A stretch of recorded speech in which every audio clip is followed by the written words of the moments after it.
반갑습니다. 정성국입니다. 오늘은 직무급여는 무엇인가에 대해서 좀 말씀을 드리도록 하겠습니다. 앞에 최근에 사실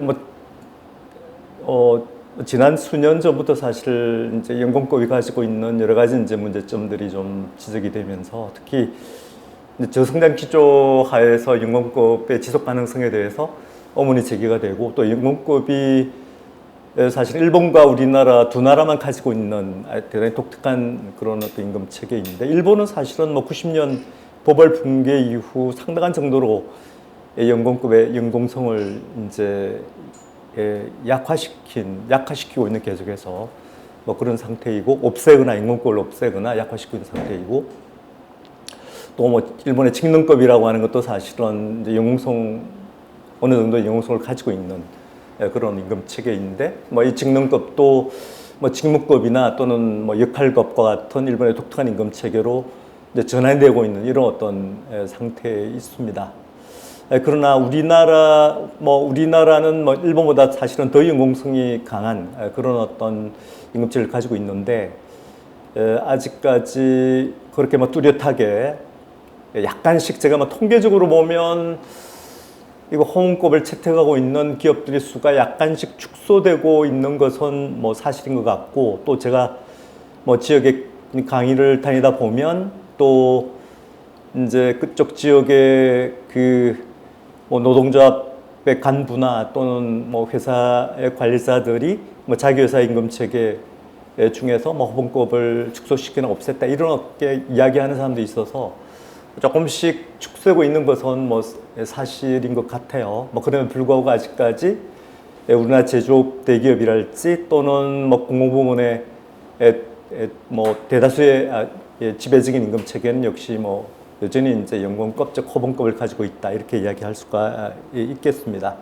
그런 상태에서 우리의 노동시장 구조가 가지고 있는 이중구조의 어떤 심각한 이중구조성을 조금 축소시키기 위한 그런 어떤 방안으로서, 그리고 또 대기업과 중소기업 간의 큰 임금격차를 또 축소시키고, 또 정규직과 비정규직 간의 임금격차를 완화시키기 위한 그런 어떤 방안 중에 하나로서 직무급으로의 어떤 전환을 이야기하는 그런 어떤 연구자들도 조금씩 증가하고 있는 것 같습니다. 여러분 잘 아시는 정의환 교수나 또는 이철성 교수의 최근 저작에서도 대단히 연공급을 비판하고 직무급의 전환의 필요성을 역설을 한 바가 있고, 또 시사인 같은 또 한국의 대표적인 그런 어떤 주간지에서도 직무급의 어떤 전환의 필요성을 강하게 이제 역설한 그런 어떤 기사가 최근에 또 기사가 게재되기도 좀 했습니다.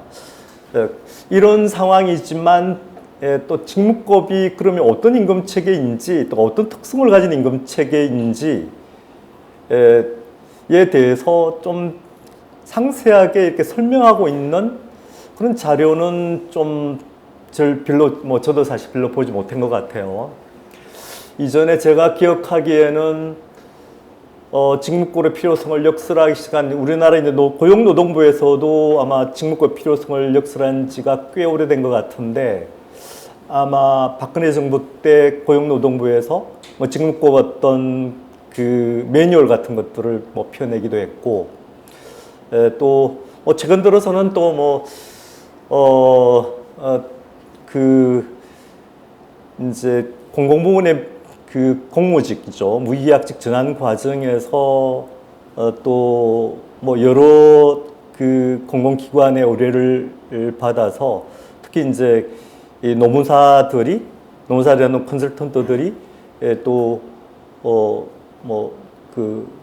직무급 설계를 한 그런 어떤 케이스도 꽤 있는 것으로 알고 있습니다만, 근데 그럼에도 불구하고 직무급이 가지고 있는 여러 가지 다양성, 특성 이런 것들을 좀 풍부하게 담고 있는 자료는 제가 지금까지 좀 못 본 것 같아요. 그래서 제가 아마 임금체계 연구하기 시작한 게 되게 90년대 초반부터니까 되게 한 30년 정도 된 것 같은데, 30년 정도, 3년 동안 좀 제가 지금까지 임금체계 공부한 것을 좀 토대로 해서 세계 여러 나라, 특히 오늘은 뭐 좀 유럽의 그 대표적인 뭐 독일이나 또는 뭐 영국이나 또 프랑스, 스웨덴 같은 유럽의 대표적인 나라들의 직무급의 또 다양한 업종들의 직무급을 예를 들어서 설명을 통해서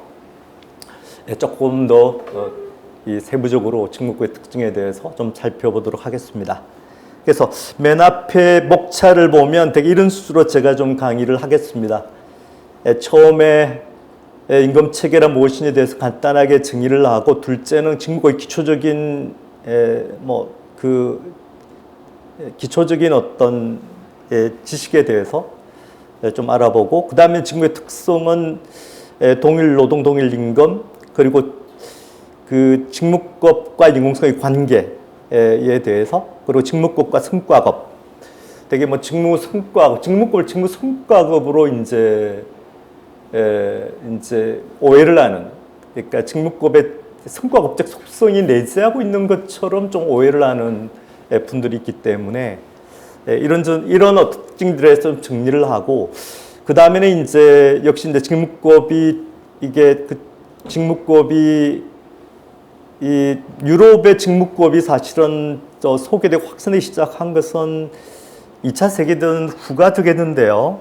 그러면서 50년대 들어서 이제 직무급이 가지고 있는 동일 노동 동일임금의 원리를 갖고서 임금연대성, 그러니까 이게 산업횡단적인 임금연대성의 수단으로서, 또는 뭐 스웨덴 같은 경우에는 이제 중앙집중적인 교섭 구조, 그러니까 생산직 노총과 스웨덴 경총 사이에 중앙집중적인 이제 교섭을 통해서 연임금 정책을 구사했으니까 거기는 훨씬 더 집권적인 방식을 통해서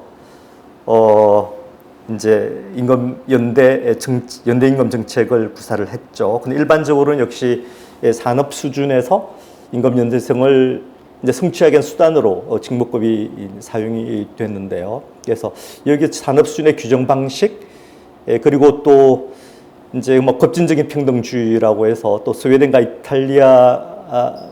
이탈리아의 또 모든 노동자가 좀 그 평등한 임금을 갖는다는 그런 어떤 전략이 가지고 있는 그런 어떤 그 전략의 실패, 뭐 이런 것들에 대해서 좀 말씀을 드리고, 그 다음에는 뭐 산별로 임금 연대 전략이라고 해서 또 직무급의 전략으로 해서 뭐 이게 독일 이게 메탈의 임금 연대 전략에 대해서 간단하게 좀 살펴보고, 그 다음에 또 되게 뭐 많은 사람들이 가지고 있는 또 어문 중에 하나가 비정규 임금 결정 과정에서 예를 들면 직무급이 어떻게 사용이 되는지에 대해서도 또 약간 말씀을 드리도록 하겠습니다.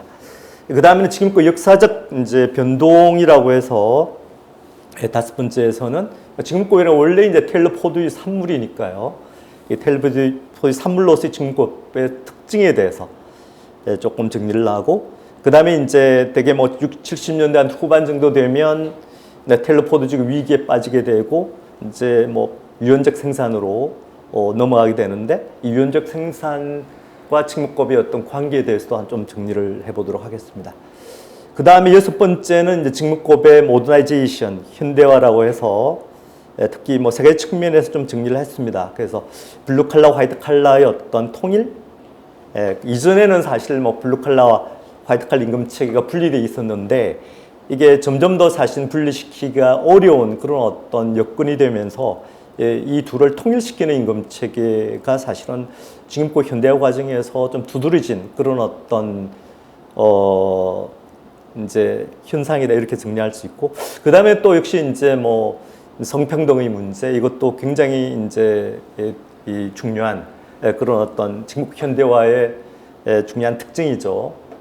이 성평등, 특히 그 영국 NHS 제도 속에서 가장 뭐 좀 그 진전이 된 이런 어떤 것으로 제가 좀 보고 있기 때문에 NHS 사례를 통해서 설명을 드리고, 그 다음에는 뭐 직무평가 요소의 어떤 현대화, 뭐 이런 식으로 해서 제가 강의를 좀 하도록 하겠습니다. 임금 체계는 뭐 간단히 말씀드려서 뭐 기본급의 결정 기준, 뭐 이렇게 정리를 할 수가 있겠습니다. 대표적 임금 체계의 종류는 직무급이 이제 대단히 일반화된 임금 체계죠.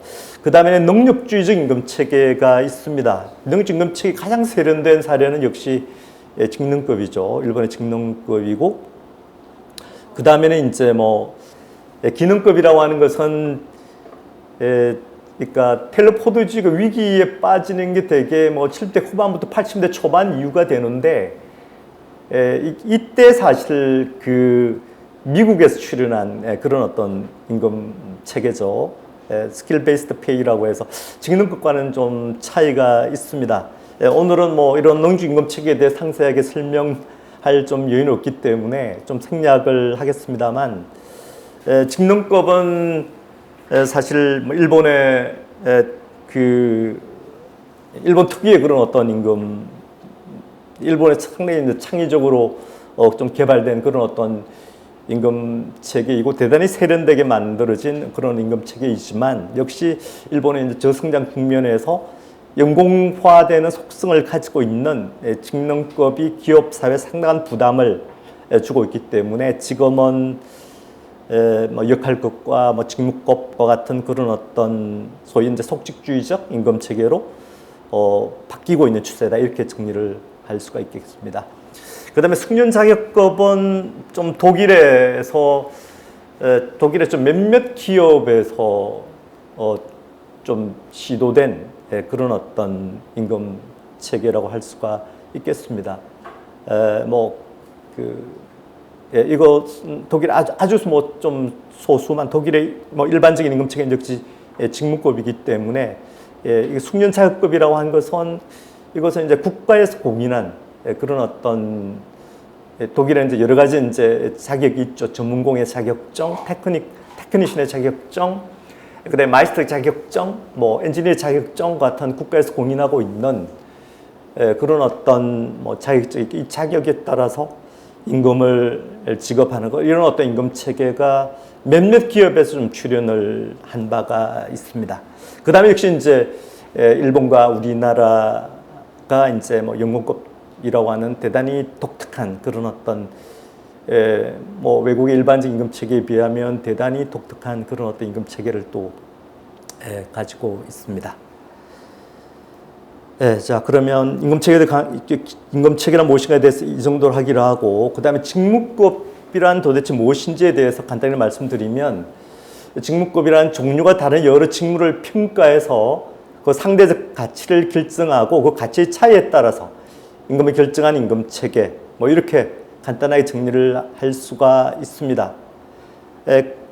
원칙적으로는 인적 속성이 임금 등급 또는 직무 등급에 반영되지 않는 그런 어떤 임금 체계죠. 이 그림을 보면, 여기 보면 자, 인적 속성은 뭐 성이나 또 연령이나 또는 숙련이나 능력, 학력 등등 이런 것들이 다 인적 속성이죠. 개인이 가지고 있는 속성이에요. 그래서 여기 보시면 오드리 헵번이라는 젊을 때 사진이 있죠. 젊은 사진도 있고, 이 붉은 망토를 쓰고 있는 젊은 친구도 있고, 또 갑옷을 입고 있는 이 장수도 있습니다만, 직무급이라면 원칙적으로 이는 인적 속성과는 무관한 임금 체계라고 좀 할 수가 있겠습니다. 어떤 임금 체계라고 하는 거, 이게 이제 상당히 중요한. 그래서 인적 속성, 그러니까 어떤 숙련 수준이 좀 뛰어난 그런 어떤 노동자가 수행을 하든, 또는 좀 성실한 노동자가 수행을 하든, 또는 불성실한 노동자가 수행을 하든, 또는 게으른 노동자가 수행을 하든, 이런 인적 속성은 사실은 직무 등급의 산정에 조금도 반영이 되지 않습니다.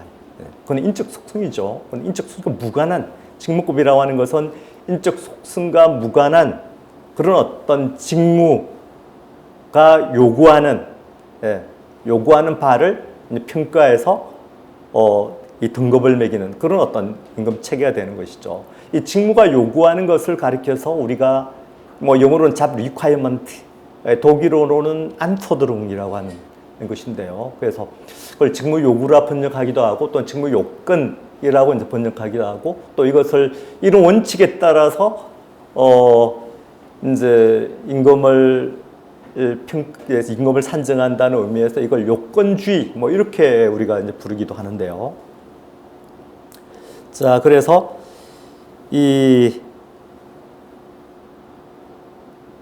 그리고 뭐 승진이라고 하는 것은 바로 이제 상위 직무 등급으로 이동이 승진이죠. 이동이 승진이 되겠습니다.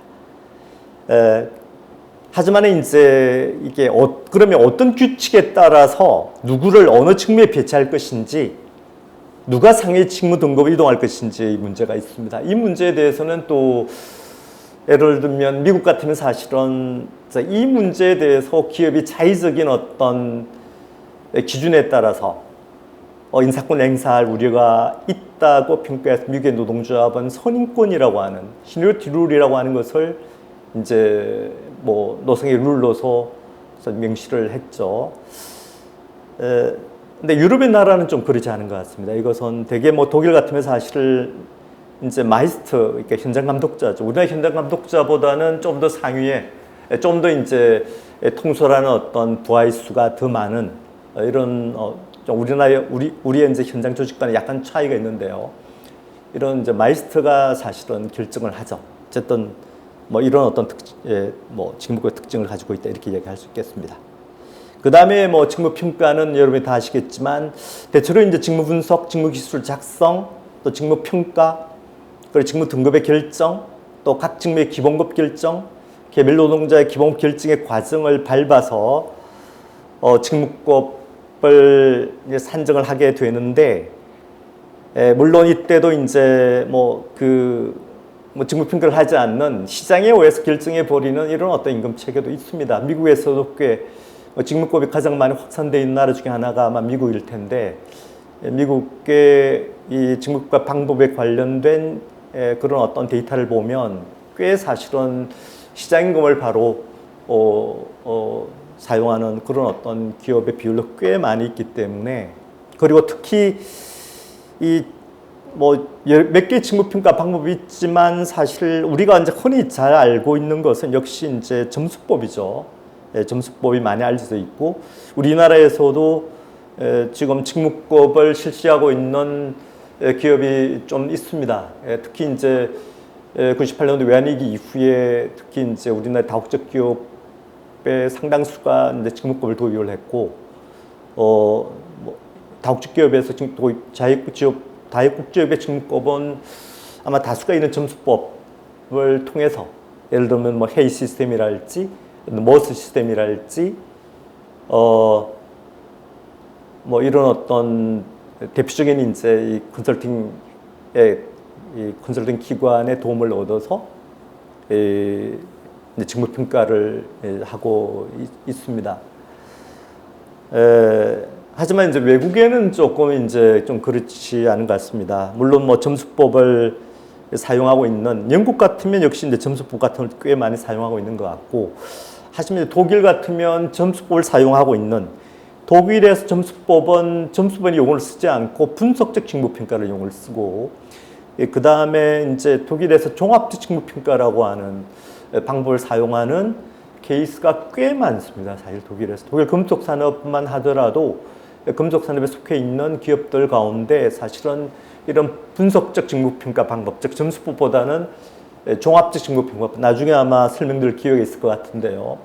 종합 직무평가 방법을 통해서 이제 직무 등급을 결정하는 경우가 훨씬 더 많은 것 같습니다. 또 금산업이 아닌 다른 산업에서도 꽤 사실은 이런 어떤 분석 직무평가를 사용하지 않은 케이스도 꽤 되고 있는 것 같고, 좀 그렇습니다.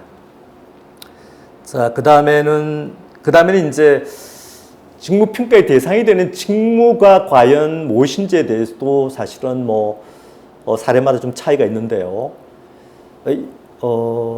일단 그 전에 일단 직무가 대상이 된 직무는 작업자 실제로 수행하는 직무가 아니라고 하는 거. 이것도 강조해야 될 그런 어떤 사실이 되겠습니다. 수행하는 직무가 아니고 수행해야 될 직무, 이렇게 이제 표현을 할 수 있겠습니다. 고용계약서에 명시된 직무, 이렇게 이야기할 수가 있겠습니다. 그 다음 평가의 대상이 주과업인지, 보통 이제 노동자들이 일을 할 때 여러 개의 이제 과업들을 수행하는 경우가 일반적인데, 그 중에서 이제 주로 수행하는 과업이 있을 수가 있고, 또 보조적으로 수행하는 어떤 과업이 있는 경우가 있는데, 주된 과업만을 직무평가의 대상으로 하는 그런 어떤 경우도 있고, 모든 과업들을 평가의 대상으로 하는 그런 어떤 사례도 있습니다. 이것도 좀 차이가 있다는 거.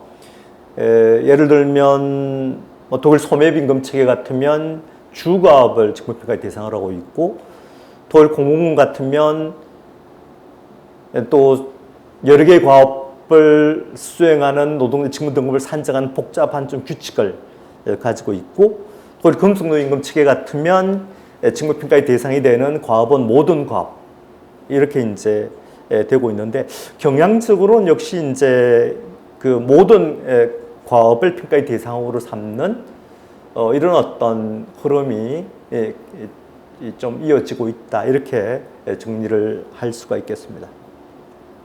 그 다음에는 직무 재평가가 되겠는데요.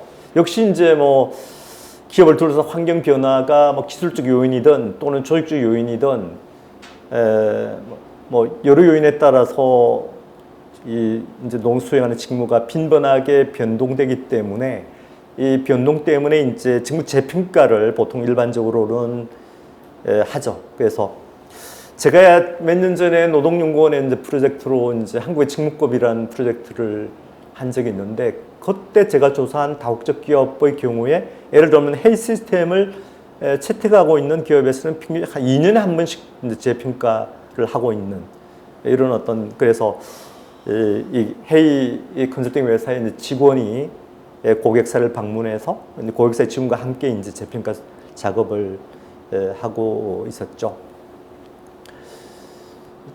어쨌든 뭐 다양한 요인에 의해서 직무 재평가 작업이 이제 이루어지게 되는데, 이런 어떤 이제 개별 기업 차원에서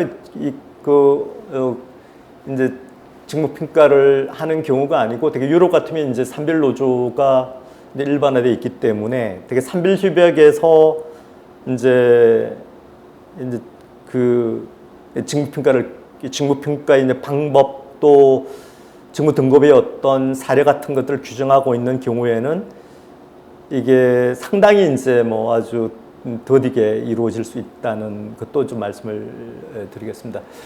제가 좀 연구한 이 보고 중에 하나가 독일 금속산업의 임금체계 에라 연구라고 하는 그런 어떤 연구를 한 적이 있는데, 이 에라라고 하는 독일 금속산업의 새로운 임금체계 2003년도에 사실은 이전에 이제 이 독일 금속산업의 임금 체계를 완전히 혁신한 그런 어떤 새로운 어떤 방법에 의해서 바꾼 임금 체계인데, 이게 이전의 임금 체계는 1970년대 만들어진 것이거든요. 그러니까 무려 한 30년을 기다렸다가 이제 새로운 임금 에라라고 하는 명칭의 그런 어떤 새로운 임금 체계로 이행을 했는데, 이 이행을 한 중요한 배경 중에 하나가 70년대에 만들어진 독일 금속 산업의 이 이제 기존의 임금 체계에 따른 그런 어떤 직무들이 사실은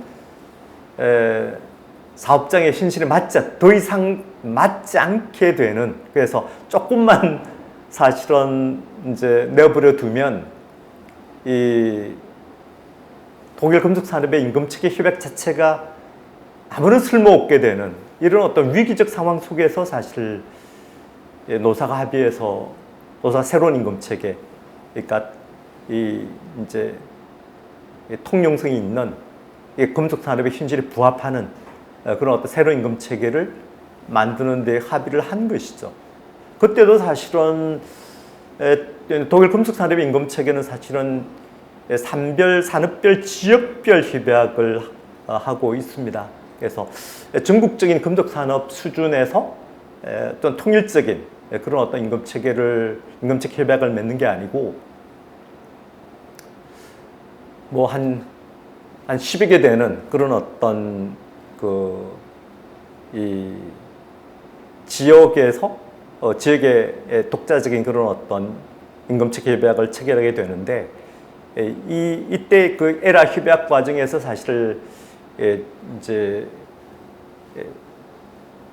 각 지역의 금속 사용자 단체들 중에서 이제 제일 파워풀한 이제 지역이 바덴뷰르텐부르크의 지역 금속 사용자 연합, 뭐 우리말로는 사실 남서 금속 사용자 연합, 독일어는 쥐트베스트 게잠트메탈이라고 하는 그런 슈투트가르트에 본부를 두고 있는 그런 사용자 단체에서는 사실 대단히 이제 이 새로운 어떤 임금 협약인 LI가 노사가 교섭을 통해서 새로운 어떤 규범을 만들 필요성을 역설을 냈고, 바로 밑에 있는 바이에른 지역의 금속 사용자 연합에서는 사실 가만히 내버려 두면 독일 금속 산업의 임금 기본 협약은 소멸될 것이다라고 주장을 했지만, 결국은 사실은 온건한 입장을 내세운 바덴뷰르텐베르크 지역 금속 사용자 연합의 주장대로 사실은 노사 간의 교섭에 따라서 새로운 어떤 임금 협약을 체결을 했죠. 어쨌든 한 30년 정도 사실은 좀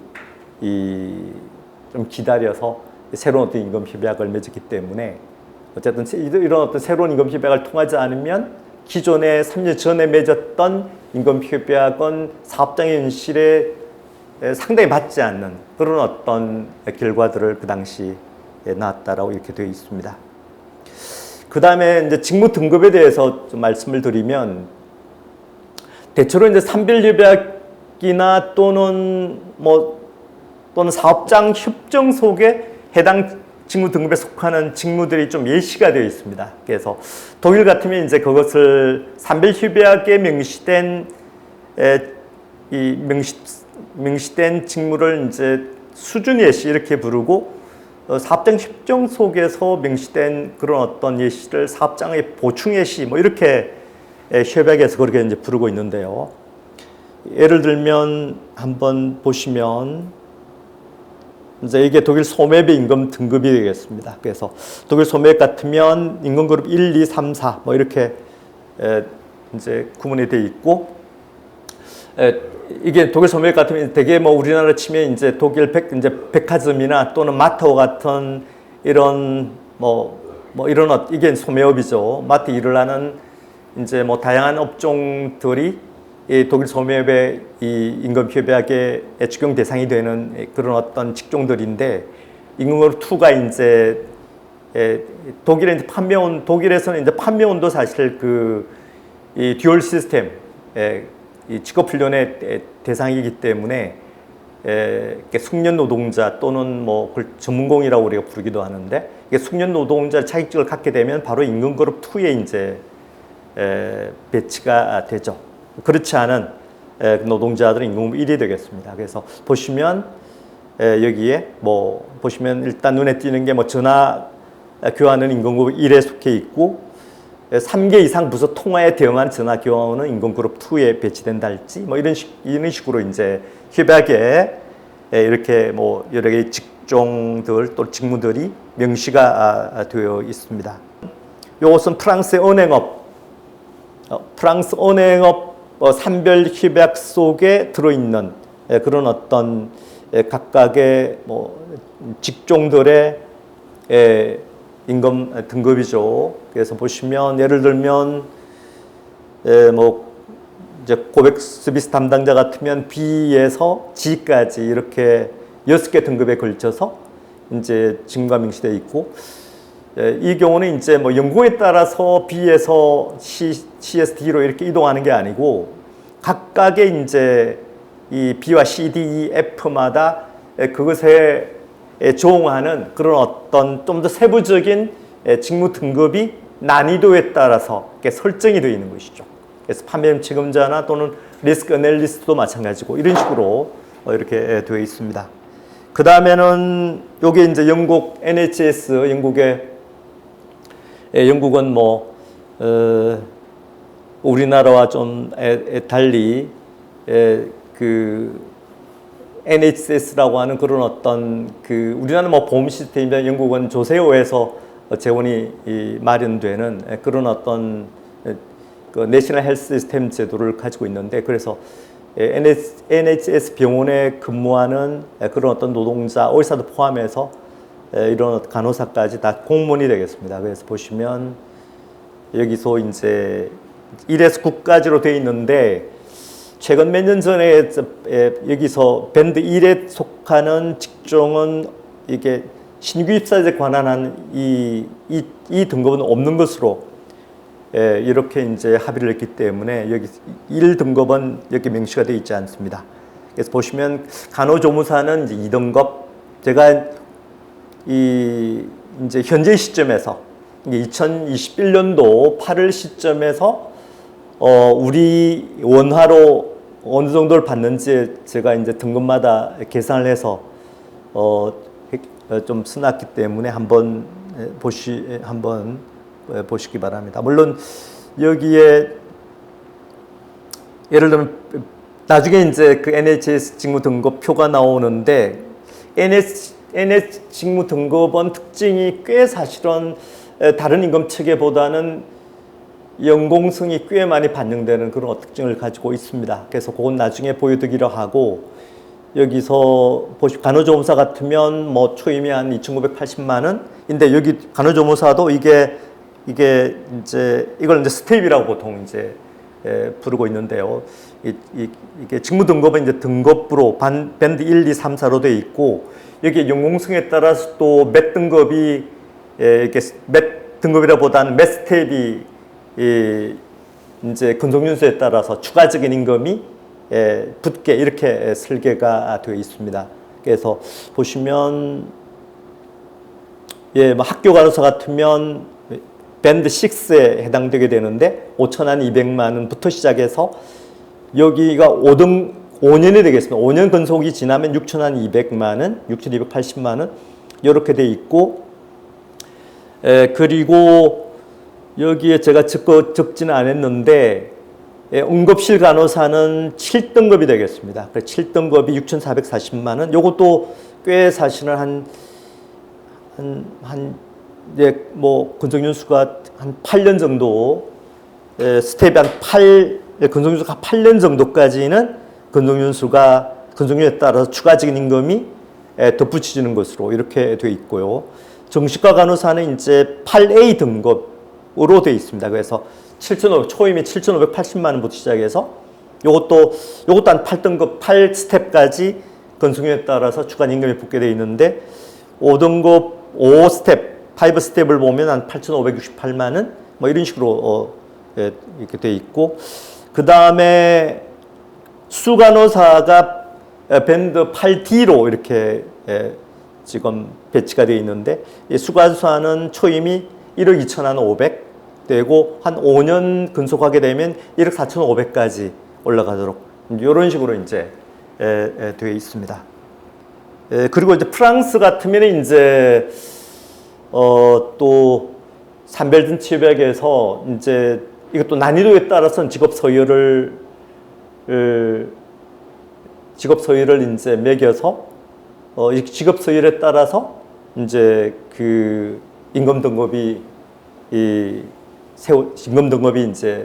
정해져 있죠. 이것은 2차 대전 직후에 이제 프랑스 노동부가 이제 만든 파로디 시스템이라고 하는 시스템에 따라서 지금 75년도에 이 파로디 시스템을 대폭적으로 개정한 이후에 지금까지도 사용되고 있는 것인데 파로디 시스템 자체는 이제 대분류로서 직종 소개를 매겨놨고 각 기업은 이제 그것을 좀 더 이제 각 기업의 실정에 따라서 유연하게 운영하고 있는 뭐 이런 어떤 방식대로 좀 하고 있습니다. 그리고 이제 이 등급을 결정하는 것은 되게 제가 독일이나 또는 프랑스의 탄치백을 보면 되게 좀 유사한 것 같아요. 그래서 대개 사업장 내 임금 등급의 결정을 담당하는 조직이 구성이 되어 있습니다. 대개 노사 대등, 노사가 각각 대등한 수로 구성된 독일의 금속 노동조합 협약에서는 뭐 이름을 대등구성위원회 뭐 이렇게 부르고 있고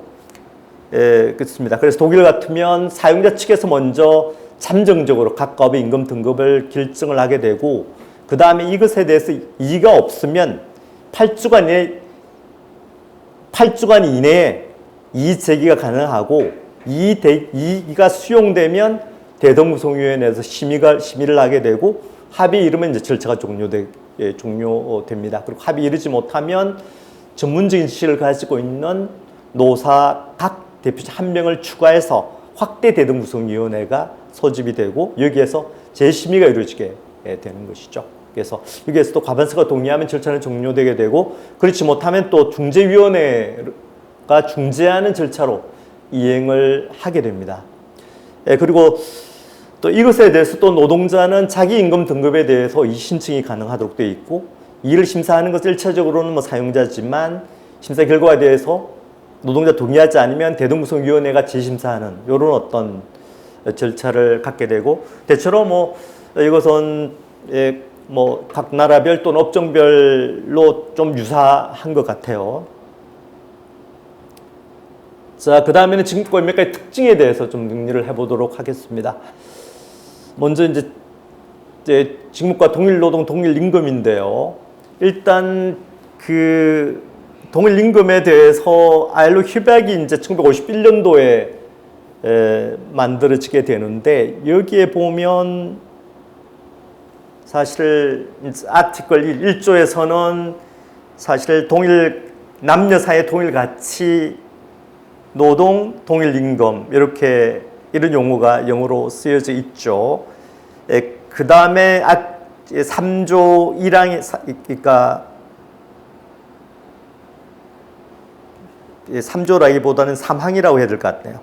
이게 뭐 100조니까 ILO 협약 100조니까 3항에서는 이제 이런 규정이 이런 어떤 이 용어가 있습니다. 그래서 객관적인 직무평가, 그러니까 이 노동을 기초로 한 객관적인 직무평가를 촉진하기 위한 조치가 취해질 것이다. 이런 어떤 용어가 있지 않습니까? 근데 이것은 바로 이제 그 당시 미국에서 유행하던 직무평가 방법을 말하는 것으로 이렇게 이제 전문적 연구자들이 이제 추측을 하고 있죠. 이게 그 당시 미국에 발전된 네마 방식이었다 이렇게 연구자들이 이야기를 하고 있습니다. 그래서 자, ILO 협약에도 보듯이 뭐 동일 노동, 동일 임금이랄지 또는 동일 가치 노동, 동일 임금의 원리라고 하는 것은 바로 직무법을 가르는 것이다. 뭐 이렇게 뭐 많은 사람들이 사실은 상식처럼 이해를 하고 있죠. 근데 우리나라에서 일부 사실은 뭐 특히 이제 노동조합 측에서 그 좀 작성한 문서를 보면 연금급도 동일 노동, 동일 임금의 원리를 담을 수 있다. 뭐 이렇게 주장하는 그런 어떤 것을 볼 수가 있는데 이것은 뭐 전적으로 좀 오해다. 뭐 이렇게 말씀을 드릴 수가 있죠. 연금급이라고 하는 동일 노동, 동일 임금이 아니고 연금급이라고 하는 것은 입사 동기 동일 임금 이렇게 이제 표현할 수 있죠. 그런 임금 체계니까 동일 노동 임금과는 뭐 전혀 다른 동일 노동 임금이라고 하는 것은 상이한 노동에 대해서는 직무 가치를 달리하는 노동에 대해서는 상이한 임금을 줘야 되는 것이죠.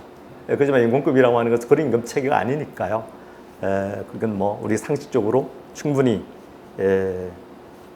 좀 이해할 수 있는 그런 것이고 그 다음에 또 전문적 연구자 가운데는 숙련급도 동일노동 동임금의 원리를 갈 수 있다라고 뭐 그렇게 주장한 연구자의 글도 봤는데 저는 뭐 그것도 좀 오해다 이렇게 우리가 ILO 규정을 보든지 또는 좀 더 전문적인 그런 어떤 좀 서적을 보면 예를 들면 이제 독일 금속노조 같으면 사실 70년대 중반경에 사실은 기존의 이제 독일 금속노조의 좀 그 옹호한 임금 측은 직무급이었다가 70년대 중반에 사실 그 당시 대규모 이제 합리화 전략에 따라서 이제 조합원의 임금 등급이 하락하는 사례가 대단히 빈번하게 이제 발생하게 되는데, 이런 어떤 사태에서 연대를 열어서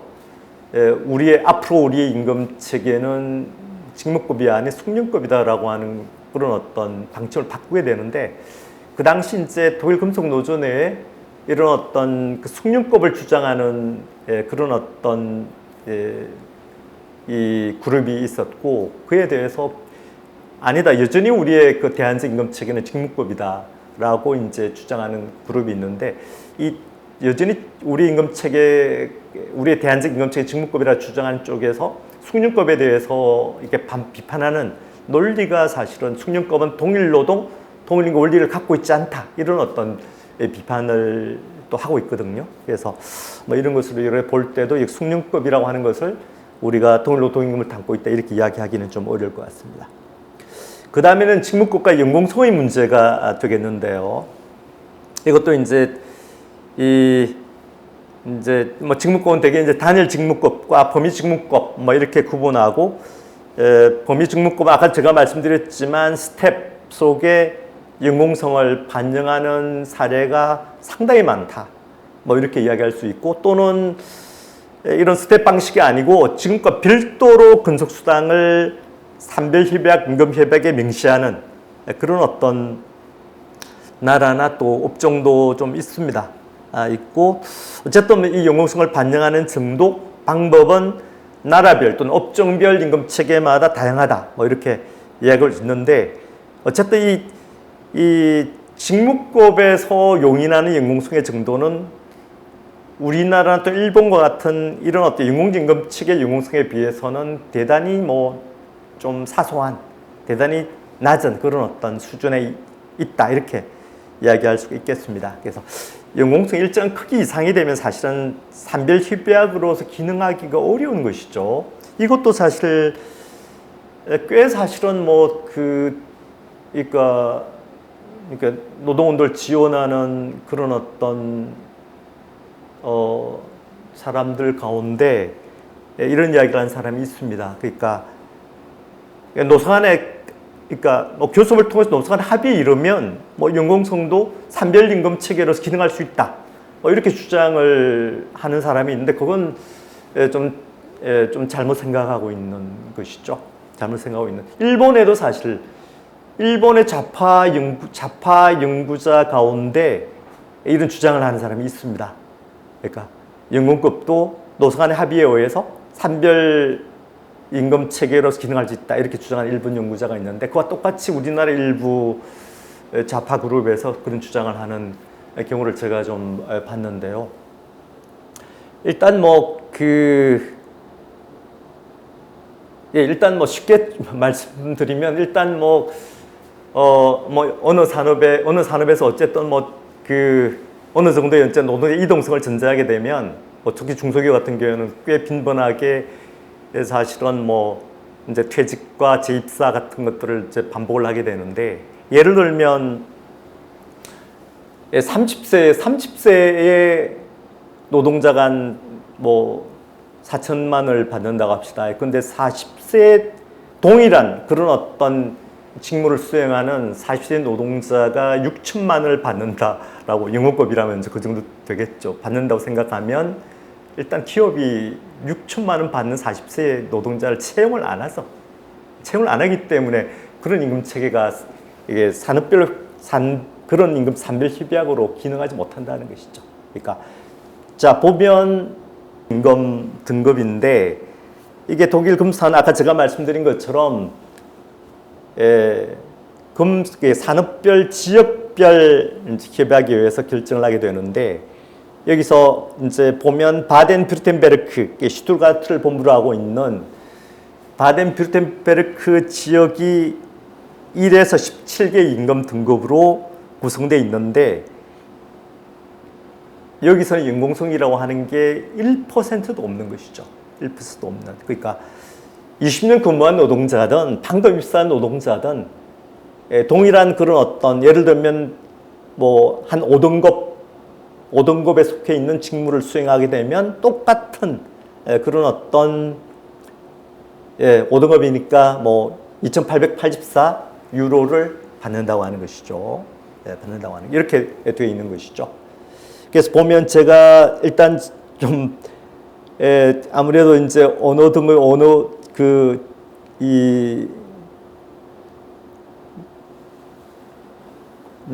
직무들이 인걸 받는지를 제가 보여주면 좀 더 이해하기 쉬우니까 한번 제가 좀 찾아봤는데, 대개 이제 독일 금수나라 임금 체계에서 대개 7등급을 우리가 기준임금이라고 이제 부르고 있습니다. 에크론이라고 해서 이 기준임금이라고 하는 것은 대개 그 아까 제가 말씀드린 그 숙련 노동자, 3년 내지 3년 반 정도의 이 직업학교죠. 뭐 우리나라 치면 뭐 공고에 해당되는 직업학교를 졸업하면 전문공, 숙련노동의 자격증을 갖게 되는데, 이 숙련노동의 자격증을 가진 노동자가 기업에 들어가서 최초로 배치되는 임금 등급이 7등급이 되는 것이죠.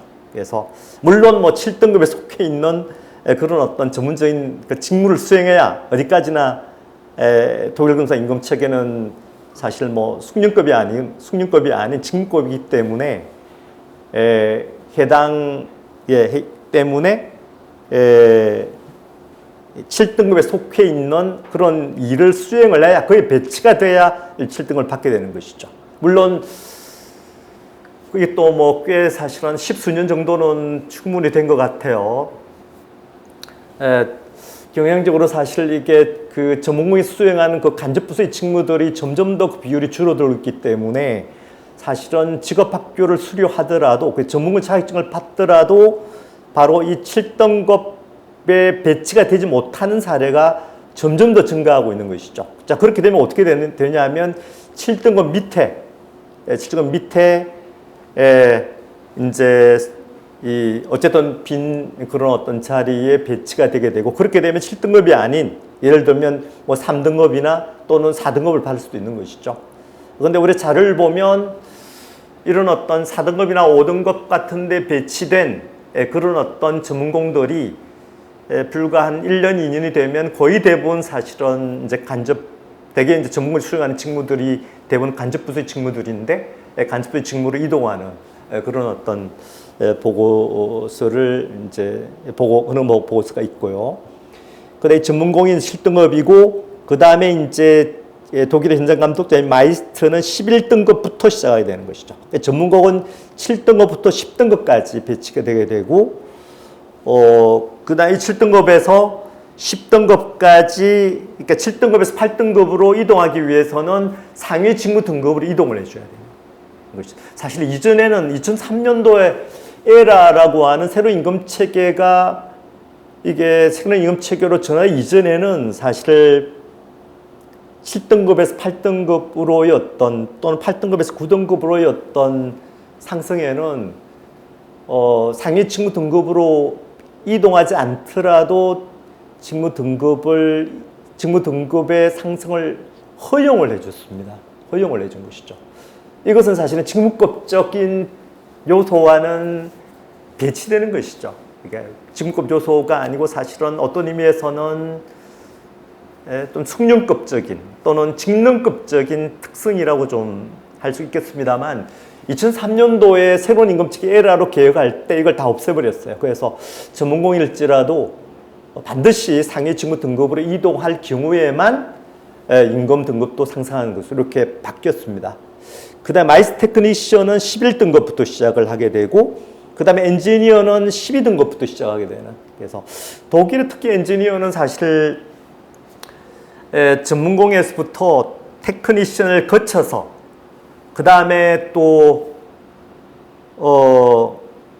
이제 직장 생활과 또 시험 또는 직장 생활과 엔지니어 어떤 자격증을 갖기 위해서는 아마 제 기억으로는 팍호슐레라고 하는 일종의 산업대학이라고 할까요? 산업대학을 졸업해서 자격증을 갖게 되면 이게 파하서 엔지니어라고 하는 그런 어떤 자격증을 갖게 되는데, 독일의 기업들이 사실은 뭐 대졸 출신 엔지니어보다는 이런 어떤 직장 경험을 가지고 있는 이런 엔지니어를 선호하기 때문에 다수의 엔지니어는 바로 직장 경험을 가지고 있는 엔지니어가 되겠습니다. 그래서 이때 엔지니어는 13등급부터 시작하는 13등급부터 17등급이 되겠습니다.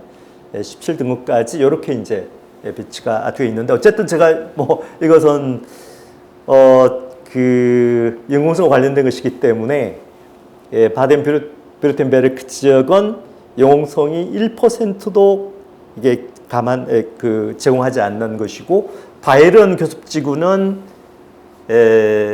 1년까지만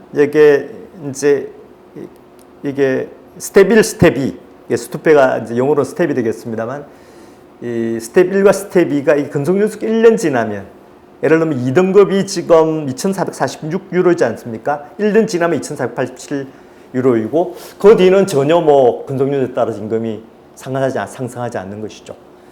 4등급에서만 좀 그 유일하게 이제 2년 차가 되면 2,985유로 이렇게 받도록 이렇게 되어 있습니다. 베를린과 베를린 브란덴부르크 지역도 약간의 추가 근속연수에 따른 상승 이동이 좀 허용이 되고 있고요. 요거는 독일 공공부문 임금 표가 되겠습니다. 그래서 독일 공공부문 중에서도 특히 연방에 소속돼 있는 독일 공무원 노동자의 임금표인데 요걸 가리켜서 우리가 TV ÖD라고 이제 부르고 있는데 요게 지금 현재 적용되고 있는 그런 임금 체계이고 요것도 마찬가지로 이제 스텝이 1, 2, 3, 4, 5, 6 해서 6단계까지 이제 허용이 되고 있는 것이죠. 그래서 요걸 보면 E1, E4가 반수녀 미수녀 직종이고 E5AC 3년 이상의 직업교육이고 E9가 E12가 기술 전문대 E13, E15가 4년제 대학교가 되겠습니다. 그래서 일단 이걸 보면 독일이 학력별로 굉장히 사실은 분단된 그런 어떤 임금 체계를 가지고 있다는 사실을 좀 독일 공무원은 일단 알 수가 있는 것이죠. 그래서 있고 그 다음에 이제 아까 뭐 여기 주 관심사인 호봉을 보면 역시 이제 1등급은 바로 이제 임명되면 1스텝이고 그다음 1년이 지나면 2스텝이고 거기에서 2년이 지나면 3스텝이고 거기 3년이 지나면 4스텝이고 거기 또 4년이 지나 근속하면 5스텝이고 그다음 5년이 지나면 최종적으로 6스텝이 되는 것이죠. 그래서 이걸 합하면 그게 15년, 근속의 15년까지만 이제 인정이 되는 이런 어떤 임금 체계를 가지고 있습니다.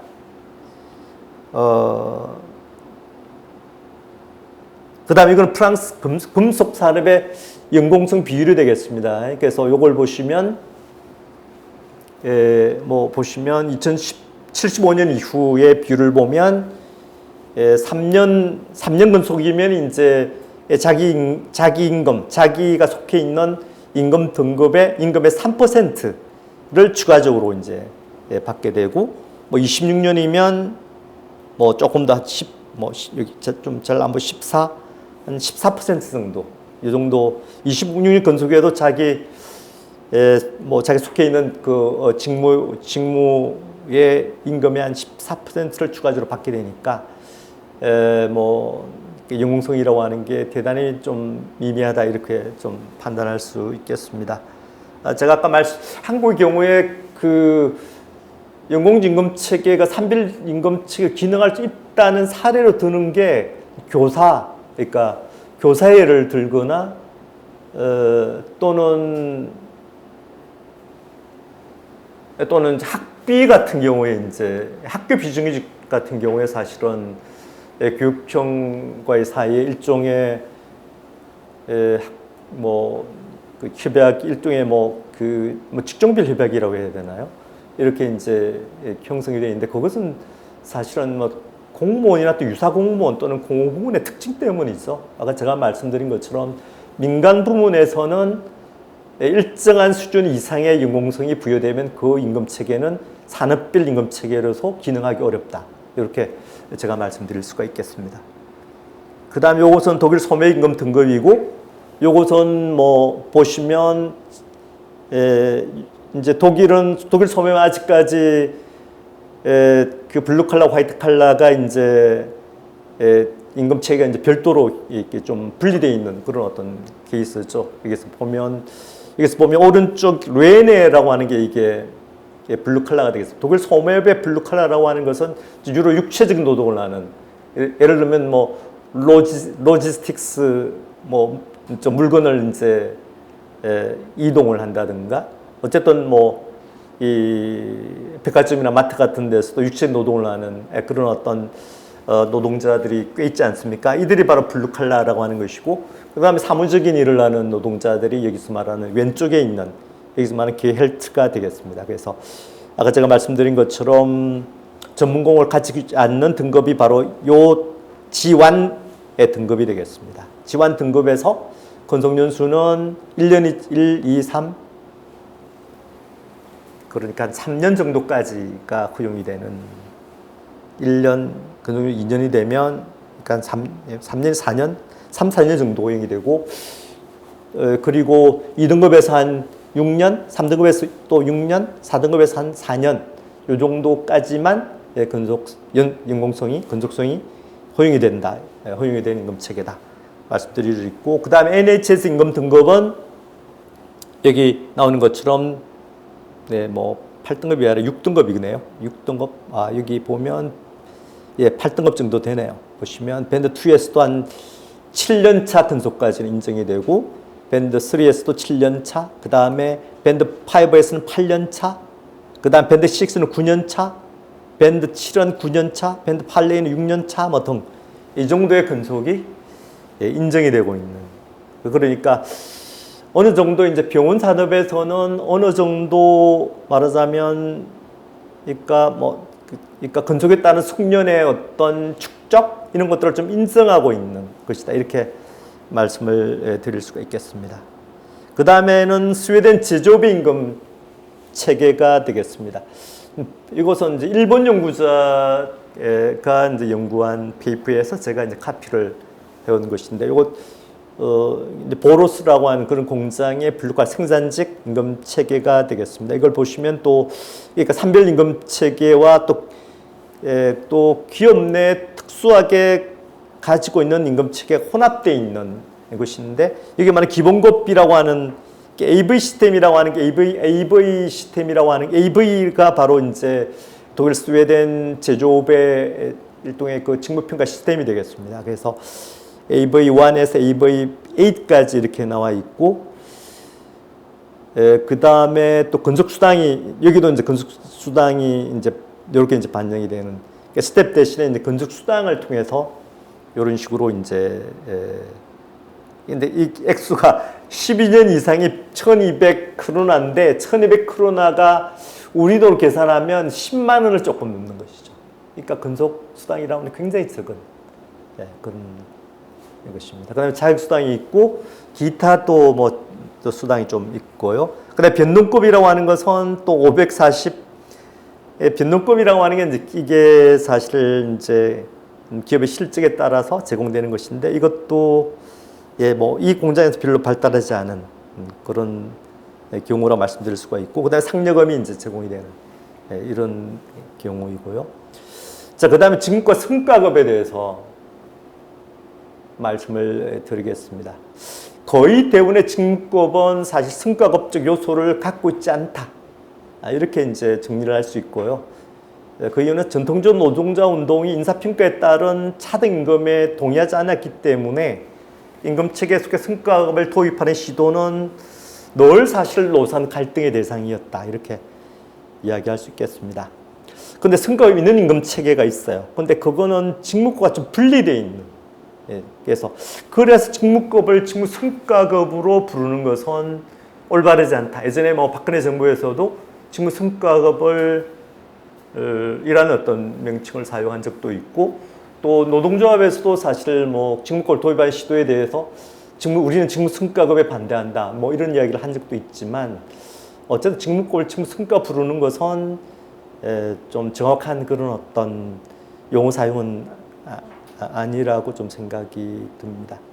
되게 이제 공공부문에서는 유럽 같은 공공부문에서는 사실 성과가 꽤 많이 좀 도입된 것 같아요. 90년도에 공공부문 개혁의 일환으로 공무원의 성과급이 꽤 많이 도입된 것 같고 2005년도 독일 공무원임금체계 아까 제가 말씀드린 TV 에드의 에드의 어떤 에드를 노사간의 이제 교습에 따라서 노동조합은 주로 이제 몇 개도 참여했지만 이 임금체계의 이제 임금체계를 둘러싼 단체 교섭 과정에 주도 역할을 한 것은 역시 이제 베르디라고 하는 독일 통합 서비스 노동조합이고 그 다음에 이제 상위자 측은 이제 독일의 정부였죠.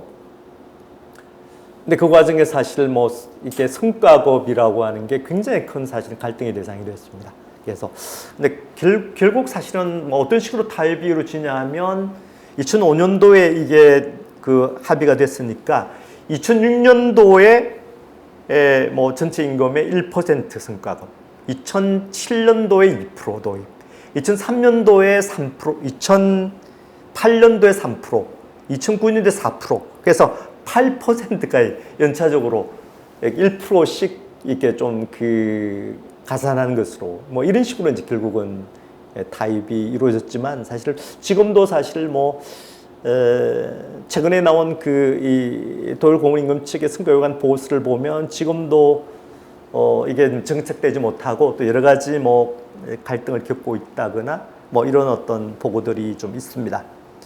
그 다음에 스웨덴 생산임금 체계는 이제 이렇게 돼 있죠. 아까 뭐 보로스라고 하는 기업이 임금 체계를 받지만 역시 기본급 이게 이제 직무급이고 그다음에 이제 근속급이 있고 벌시다 불리는 근속급이 있고 그다음에 상여금이 있고 그다음에 인사평가 부분 KVI라고 하는 인사평가 부분이 있습니다.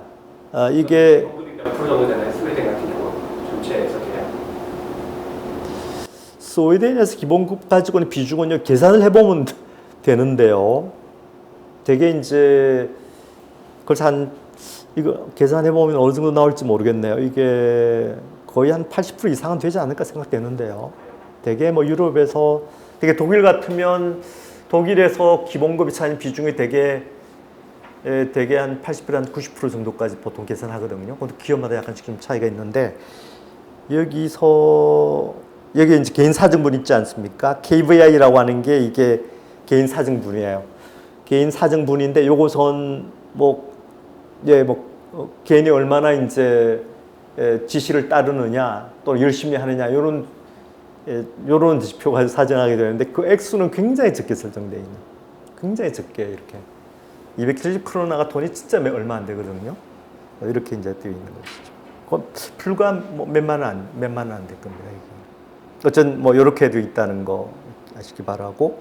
그 다음에 독일 금속노조 임금체계 약간 사실 좀 다른 특징이 있습니다. 독일 금속 임금체계는 기본임금 이게 이제 기본임금이 직무급이고 그 다음에 능률급 라이스통론이라고 되어 있는데 이게 번역이 좀 정확한 번역이 하기가 좀 까다로운 그 독특한 임금체계. 이걸 성과급으로 번역하기도 그렇고 보통 이제 일본에서는 능률급 이렇게 이제 번역을 하는데 여기 기본은 15% 정도로 계산이 되어 있는데 요게 이제 말하자면 직접 부문의 생산직 노동자와 뭐 준직접 간접 부문 화이트 칼라 노동자의 이게 그 일종의 그 직군에 따라서 이 능률급의 기준이 조금 차이가 좀 있습니다. 그래서 직접의 생산직 노동자 같으면 대개 이 능력을 통해서 뭘 지불하냐 하면 사실 그 노동력의 지출 정도에 대해서 노동 지출 정도라고 하는 것은 뭐 지금은 다르지만 예전에는 다 스탑워치로 이제 측정을 해서 얼마나 말하자면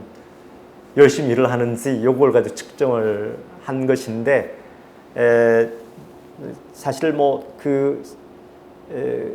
실제로 사실은 그 예를 들면 우리가 폭스바겐에서 이런 능률급이 어떻게 기능에 이제 관련된 논문들을 보면 실제로는 능률의 차이에 따라서 개별 노동자마다 차등 있는 임금을 지불한 게 아니고 거의 이제 고정적인 임금을 이제 뭐 지급했다는 그런 어떤 이야기 있고 하지만 이제 2003년 에라 협약 이후에는 이 능률을 가지고 있는 특징들이 중요성이 좀 더 이제 증가를 하고 있는 상태이고 대체로 노동자가 있는 곳에서는 이게 뭐 좀 자의적인 그런 어떤 화이트 칼라 같은 경우에는 뭐 인사평가를 통해서 이 능력급을 차등적으로 취급하기도 하지만 되게 뭐 블루 칼라 같은 경우에는 이게 그 객관적으로 측정 가능한 그런 어떤 지표, 예를 들면 그게 가동률이든 품질 불량률이든 뭐 이런 것들 객관 측정 가능한 그런 어떤 지표에 따라서 그렇게 이제 좀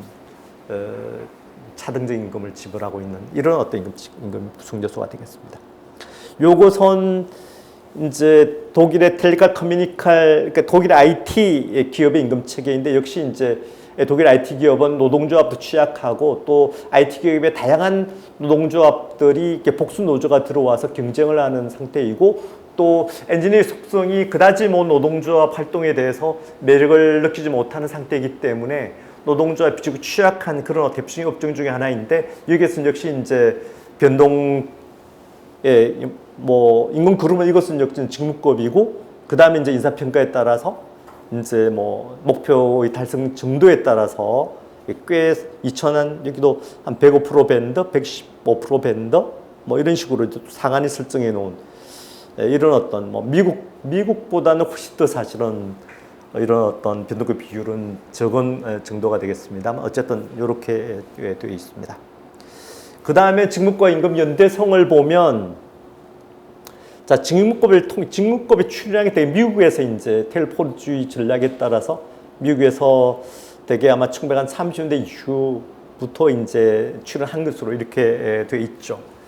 이게 이제 전후에 독일 같으면 사실 뭐 전후에 전쟁 기간 동안에 사실 도입돼 1942년도경에 독일 철강 산업에서 최초로 직무급이 도입한 것으로 되어 있는데 이게 어쨌든 발전되게 된 것은 전후에 노동조합이 합보가 되고 단체 교섭들이 이제 본격적으로 추진됨에 따라서 이제 직무급 역시 이제 도입되게 되는데 대체로 이제 직무를 통한 임금 연대성의 기획은 1950년대에서 60년대 사이에 있었던 것으로 이렇게 좀 이해할 수가 있겠습니다. 그래서 직무이 가지고 있는 동일로 동임금 원리를 활용해서 산업 횡단적으로 직종별 임금 격차를 축소시키는 그런 어떤 노력들이 유럽의 이제 몇몇 나라에서 이루어지게 되는데 가장 뭐 대표적인 나라가 역시 이제 문을 보면 뭐 스웨덴 그리고 이탈리아 뭐 프랑스, 독일 뭐 이런 어떤 나라들이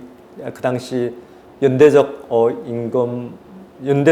임금을 주장한 대표적인 있는 나라들이 되겠습니다. 그런데 방식은 이 산업실의 규정 방식은 한 세 가지 정도 표준임금 방식이 있고 최저임금 방식이 있고 최저보장임금 방식 뭐 이렇게 이제 구분을 할 수가 있겠습니다. 표준임금 방식은 규정된 임금이 예외 없이 적용되는 이런 케이스인데 앞서 제가 든 나라의 사례를 보면 대체로 독일, 영국 이런 나라들의 임금 산별 임금 방식은 되게 표준 임금 방식이죠. 정확하게 규정된 액수를 지불을 해야 되는 것이죠. 그 다음에 이제 최저임금 방식은 역시 이제 업종별 최저임금 제도인데 이것은 뭐 대표적인 나라가 이제 스웨덴이 되겠고 최저보장임금 방식은 이것은 이제 뭐 대표적인 나라는 프랑스 이렇게 볼 수가 있겠습니다. 그래서 최저보장임금 방식은 규정된 합의된 임금 그 이상 주게 되어 있던 이런 어떤 방식이 되는 것이죠.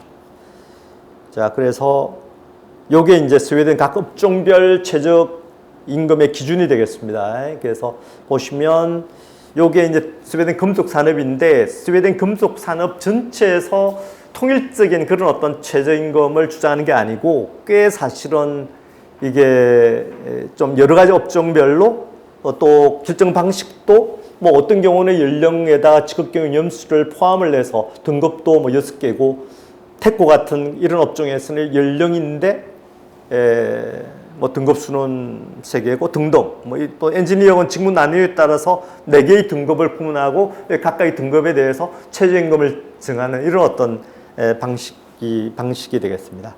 그 다음에 요것은 프랑스의 최저 보장임금 방식이 되겠습니다. 그래서 이거는 프랑스 파리 지역 금속산업협약 연간 최저보장임금이고 꽤 최근에 그런 어떤 자료가 되겠습니다. 그래서 이것도 레벨 1, 레벨 2, 레벨 3, 레벨 5까지 규정돼 있고, 그 다음에 이제 개수, 요거는 이제 프랑스나 또는 영국 일부, 영국의 뭐 지방 공무원 임금 체계 같은 경우는 되게 이제 개수 방식이죠. 개수를 이제 산출해서 이제 거기에 뭐 일정 금액을 곱해서 임금을 계산한 이런 어떤 방식인데요. 여기도 레벨 1, 2, 3, 4, 5나 또는 각각의 개수에 해당하는 직무에 대해서는 뭐 협약에 대단히 상세하게 규정이 되어 있습니다. 되어 있는데 자료를 보면 최저 여기 뭐 프랑스도 사실 뭐 독일처럼 사실은 뭐 이게 좀 직권성이 강한 산별 수준의 직권성이 강한 뭐 독일도 꽤 많이 약화됐지만 이런 나라는 아니고 꽤 많이 분권화가 진행이 되고 개별 기업 수준의 그런 어떤 자율성이 꽤 많이 확장된 그런 어떤 노선을 특징으로 하기 때문에 최저보장임금의 기준을 단순히 참고로만 사용하는 기업도 꽤 있다라고 문헌에서는 좀 돼 있습니다. 하지만 산별협약에 제가 아까 말씀드린 파로디 시스템이라고 하는 산별협약에서 규정한 직업 서열 자체는 꽤 구속력이 있는 것으로 이렇게 이제 보통 이야기를 하고 있고, 여기 또 보시면 뭐 사무직 기술직 직장생 노동자들의 직무 등급이 이렇게 규정이 되어 있고요. 표시되는 금액은 뭔가요? 사무직, 생산직 어디에 1793에 1797 써 있는. 이거는 유로. 유로. 자, 그 다음에는 급진적 평등주의와 이제 직무급이 되겠습니다. 그래서 요것은 이제 제가 아까 말씀드린 유럽의 대표적인 그 임금연대성에 충실하고자 하는 대표적인 나라의 사례를 들었지만, 그 중에 특히 이제 그러니까 그 직무 간의 임금 등급의 차이를 가능한 압축시킨 나라가 뭐 스웨덴, 이탈리아가 되겠습니다. 이것을 이제 급진적 평등주의, radical egalitarianism이라는 그런 용어를 통해서 이제 표현을 할 수가 있는데, 스웨덴은 뭐 잘 아시다시피 1950년대 연대임금 정책 통해서 이런 정책을 구사했고, 이탈리아는 이제 69년도 뜨거운 가을 대파업이라고 하는 60년대 후반을 휩쓴 이런 어떤 대파업 이후에 뭐 스칼라 모빌이라고 하는 이런 어떤 분배 산식을 제도화했죠. 근데 이것에 대해서는 이제 루치오 바카루라고 하는 뭐 꽤 많이 알려진 이탈리아의 그 노동 이론가가 있습니다. 지금은 스위스에 있는 뭐 제네바 대학인가요? 거기 교수로 있으면서 지금 막스 플랑크 연구소 소장으로 있죠. 꽤 국제적으로 꽤 많이 알려진 이탈리아 연구자인데요. 이 연구자가 98년에 쓴 논문을 보면 이건 노동운동의 전략적 실수였다, 이렇게 평가를 하고 있습니다. 그래서 결과적으로는 블루 칼라, 화이트 칼라 사이, 또 남녀 노동자, 숙련 노동자, 미숙련 노동자 사이, 또 공공부문과 민간부문 사이에 다중균열을 이제 초래하게 됩니다. 그래서 갈수록 말하자면 이런 임금 압축 전략에 대해서 시간이 갈수록 이제 숙련 노동자들이 이제 불만을 갖게 되고, 또 이들이 이제 능력과 노력에 따라 비례해서 보상이 제공돼야 한다는 공정의 규범을 위반하는 것으로 이렇게 말하자면 비판을 제기를 했죠. 그래서 뭐 스웨덴 같으면 70년대부터 이런 중앙교수의 반기를 드는 여러 교수 카르텔이 출현하게 되고, 또 추가적인 그런 교섭 요구 등이 제시가 되고, 또 뭐 숙련 노동자의 공정 대우를 주장하는 금속 노조와 연대적 임금 정책을 옹호하는 지자체 노조 사이의 어떤 갈등이 또 출현하게 되고, 그러다 결국은 이제 스웨덴 금속 노동조합이 중앙교섭 이탈에서 별도 교섭을 하게 되는, 이렇게 80년대 중반의 일이 되겠습니다. 중앙교섭 교섭가 붕괴되는 이런 사태가 초래되게 되죠. 그리고 이탈리아 같은 경우에는 특히 이제 이게 그 두 개의 평등 개념을 가지고 이제 금속 노동자끼리 대립을 하게 되는데, 이게 이탈리아 같으면 이제 3대 노총이 있습니다. 하나는 CGIL이라고 하는 좌파 계열의 노동조합이 있고, 또 CISL이라고 하는 기독교 노총이 있고, 그 다음 UIL이라고 하는 또 온건 노동조합이 있습니다. 온건 노총이 있는데, 이제 모든 노동자의 증액임금 인상을 주장한 그런 어떤 입장이 그 기독교 금속노조 FIM이죠. FIM에서 주장을 했고, 피오미라고 하는 것은 시자엘 계열인데 이쪽은 숙련에 보상하도록 직무 등급에 비례적으로 임금 인상을 요구한 그런 어떤 입장을 가진 그런 어떤 금속노조 사이에 이제 대립이 되는데, 결국은 이제 노동자 투표에 통해서 두 개의 입장을 선택하게 되는데, 뭐 과반수 이상이 피임이 내세운 임금 평등, 모든 노동자 증액 임금 인상을 요구하는 이런 어떤 입장을 뭐 선호함에 따라서 이후에 주요 단체협약에 바로 임금 평등의 입장이 단체협약에 이게 규정되게 되죠.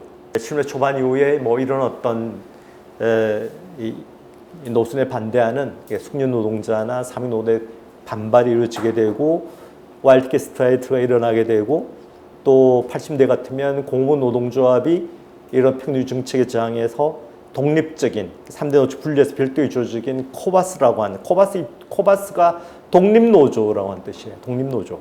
코바스를 이제 구성을 하게 되죠. 근데 이런 어떤 이탈리아, 스웨덴의 입장과는 달리 독일의 사례는 숙련 노동자의 숙련의 보상을 하도록 임금 등급과 임금 등급 사이 격차를 어느 정도 인정을 하는 이런 어떤 전략을 선택했고, 이걸 이제 루치오 바카로는 공급사대 숙련 전략이다, 이런 어떤 용어를 통해서 표현을 하고 있는데요. 그래서 뭐 이런 전략이 결국은 뭐 그 성공적인 것으로 드러났다, 뭐 이게 루치오 바카로의 주장이 되겠습니다. 요건 이제 스웨덴 볼보사의 임금인데, 요걸 보시면 요건 AV4에서 AV12까지 되어 있습니다. 요건 생산직들의 AV 초임이 AV4가 되겠습니다. 요걸 보시면 숙련 노동자가 AV10이에요. 근데 19,770 크로나하고 16,548 크로나 사이에 불과 차이가 별로 없어요. 불과 차이가 별로 없습니다.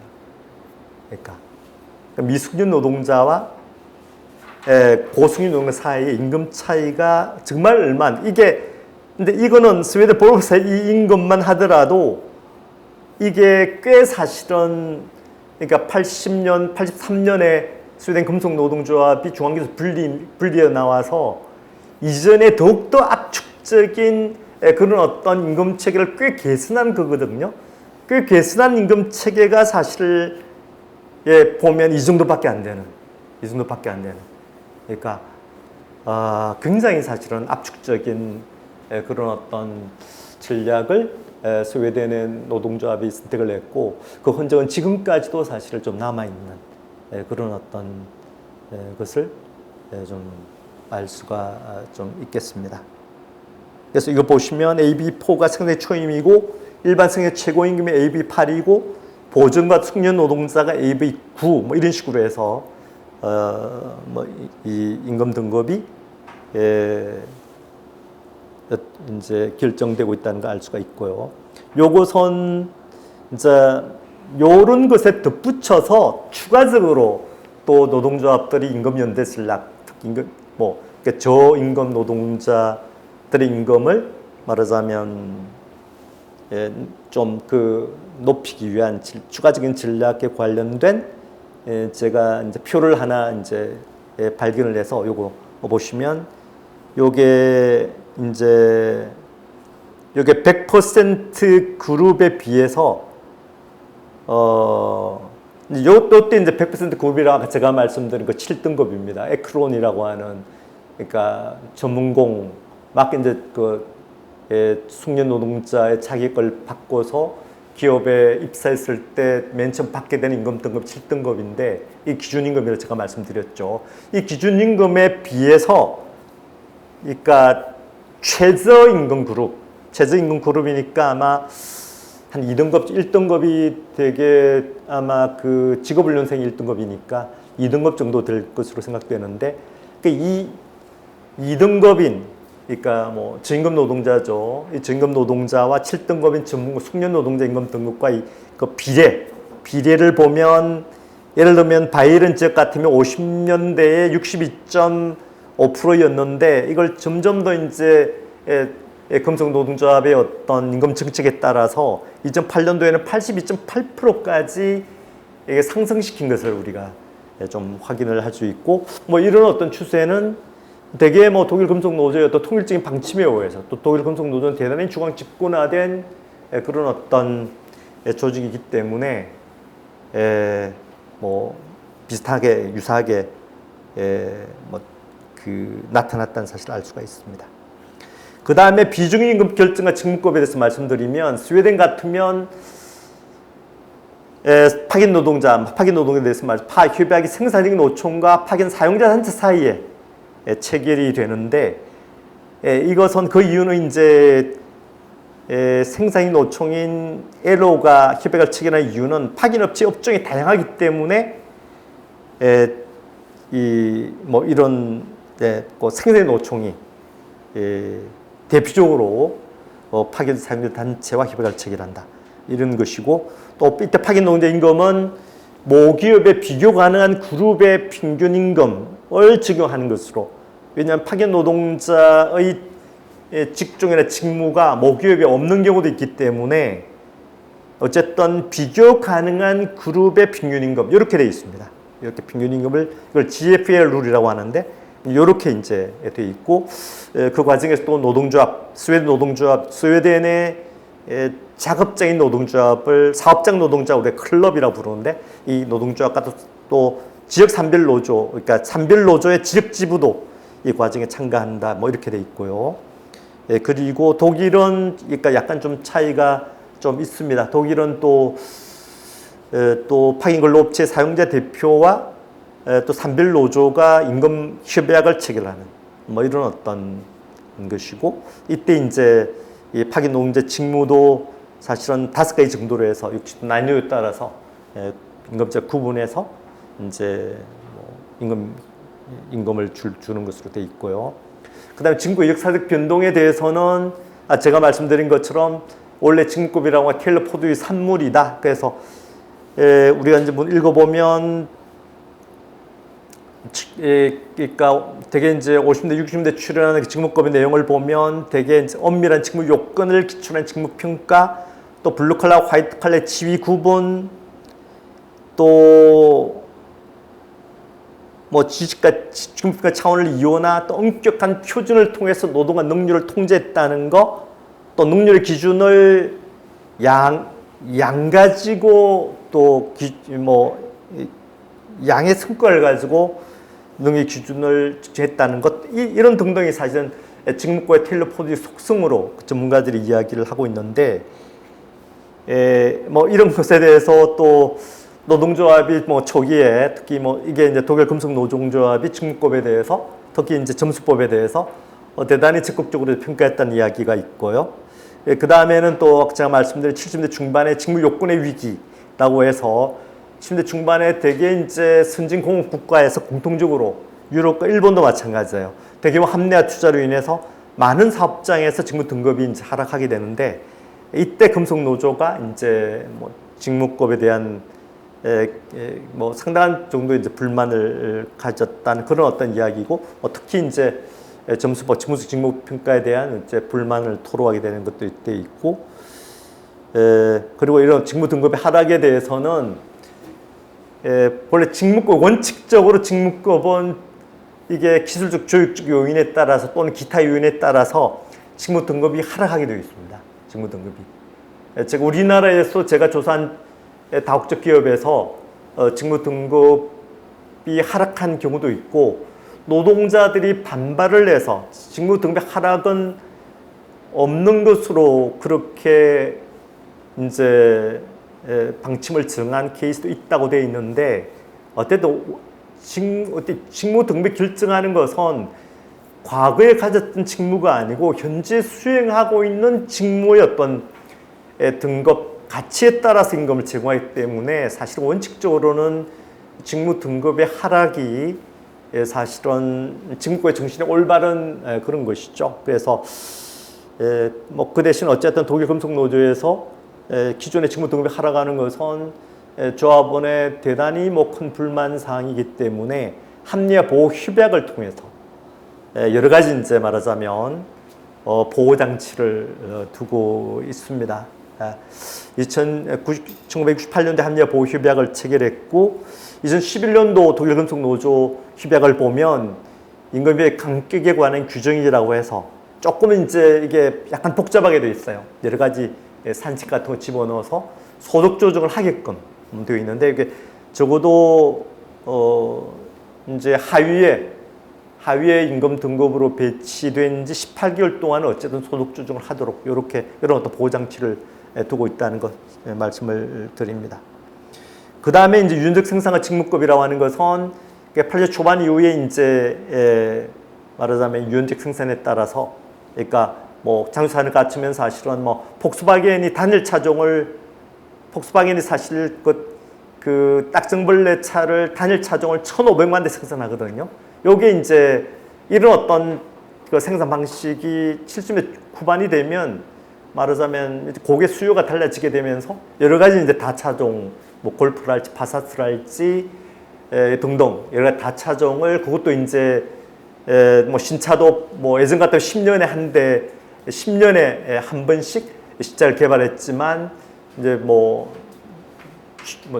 지금 4년에 한 번씩 신차를 개발해야 될지 이런 어떤 개발 주기도 한층 더 단축되게 되고 이제 그러면서 사실은 빈번한 차종 교체에 따른 부품과 소재 공정의 변경 뭐 이런 것들이 일어나게 돼서 그래서 79년도에 폭스바겐 직무 평가 건수가 무려 33만 건을 기록하게 된 우리가 자료를 보면 회사로서는 이거는 견디기가 힘든 관리하기 불가능한 정도까지 이르게 되는 것인데 뭐 그에 따라서 말하자면 기존 직무급을 수정하는 움직임이 뭐 여러 기업에서 사실은 이제 벌어지게 되는 것이죠.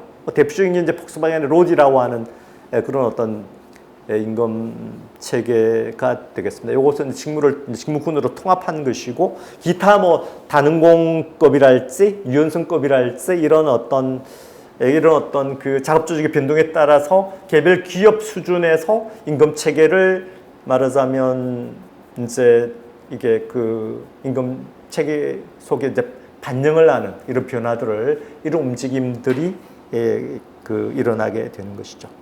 그다음에 중국 현대화는 아까 말씀드린 화이트칼 블루칼 임금 체계 통일인데 이것은 여러 이제 요건 뭐 독일의 몇몇 또 화학노조 금속노조 공무원 임금 체계, 영국 지방 공무원 임금 체계, 또 영국의 NS 임금 체계도 역시 블루칼라 화이트칼 임금 체계가 통일되어 있고 뭐 여러 임금 체계가 지금 현재 이런 방향으로 나아가고 있습니다. 근데 성평등은 NS 임금 체계가 가장 사실은 그 선진적인 그런 어떤 성평등에 그 선도하고 있는 그런 어떤 케이스가 되겠습니다. 그래서 보면 70년의 이퀄 페이 액트를 통해서 남녀 차별적인 고용 관행이 불법으로 되게 되고 이 법에서 75년 사이 남성과 여성의 이별 차이는 없어지게 되는데 이것은 남성과 여성이 동일한 직무를 수행하는 경우에 임금 차이를 없앤 것이고 84년에부터 사실 83년에 유럽 법원이 동일 가치 노동을 임금의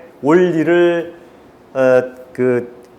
판결을 하게 되는데 유럽 법원의 판결을 영국이 수용을 해서 동일 가치 노동일 임금의 원리를 받아들이게 되면 이거 상당한 이제 변화가 벌어지게 되는 것이죠. 그러니까 남성이 수행하는 그런 어떤 직무에 대해서 좀 더 많은 임금을 주고 여성이 수행하는 임금에 대해서 여성이 수행하는 그런 어떤 직무에 대해서는 적은 임금을 주는 관행이 이거는 소송을 통해서 이렇게 개선할 수밖에 없는 사태가 벌어지게 되는데 뭐 그러면서 이제 다양한 변화들이 예를 들면 직무평가 요소 중에서 특히 이제 여성들이 흔히 수행하는 그런 어떤 직무의 속성이 역시 커뮤니케이션, 또 관계적 숙련, 또는 감정적 숙련, 또 환제된 책임감 이런 것들을 공식적인 직무평가 요소로 인정을 하게 되는 그리고 이것들에 대해서 정당한 가중치를 부여하게 되는 이런 변화가 생기게 되고 그리고 또 임금 측의 설계와 직무평가 과정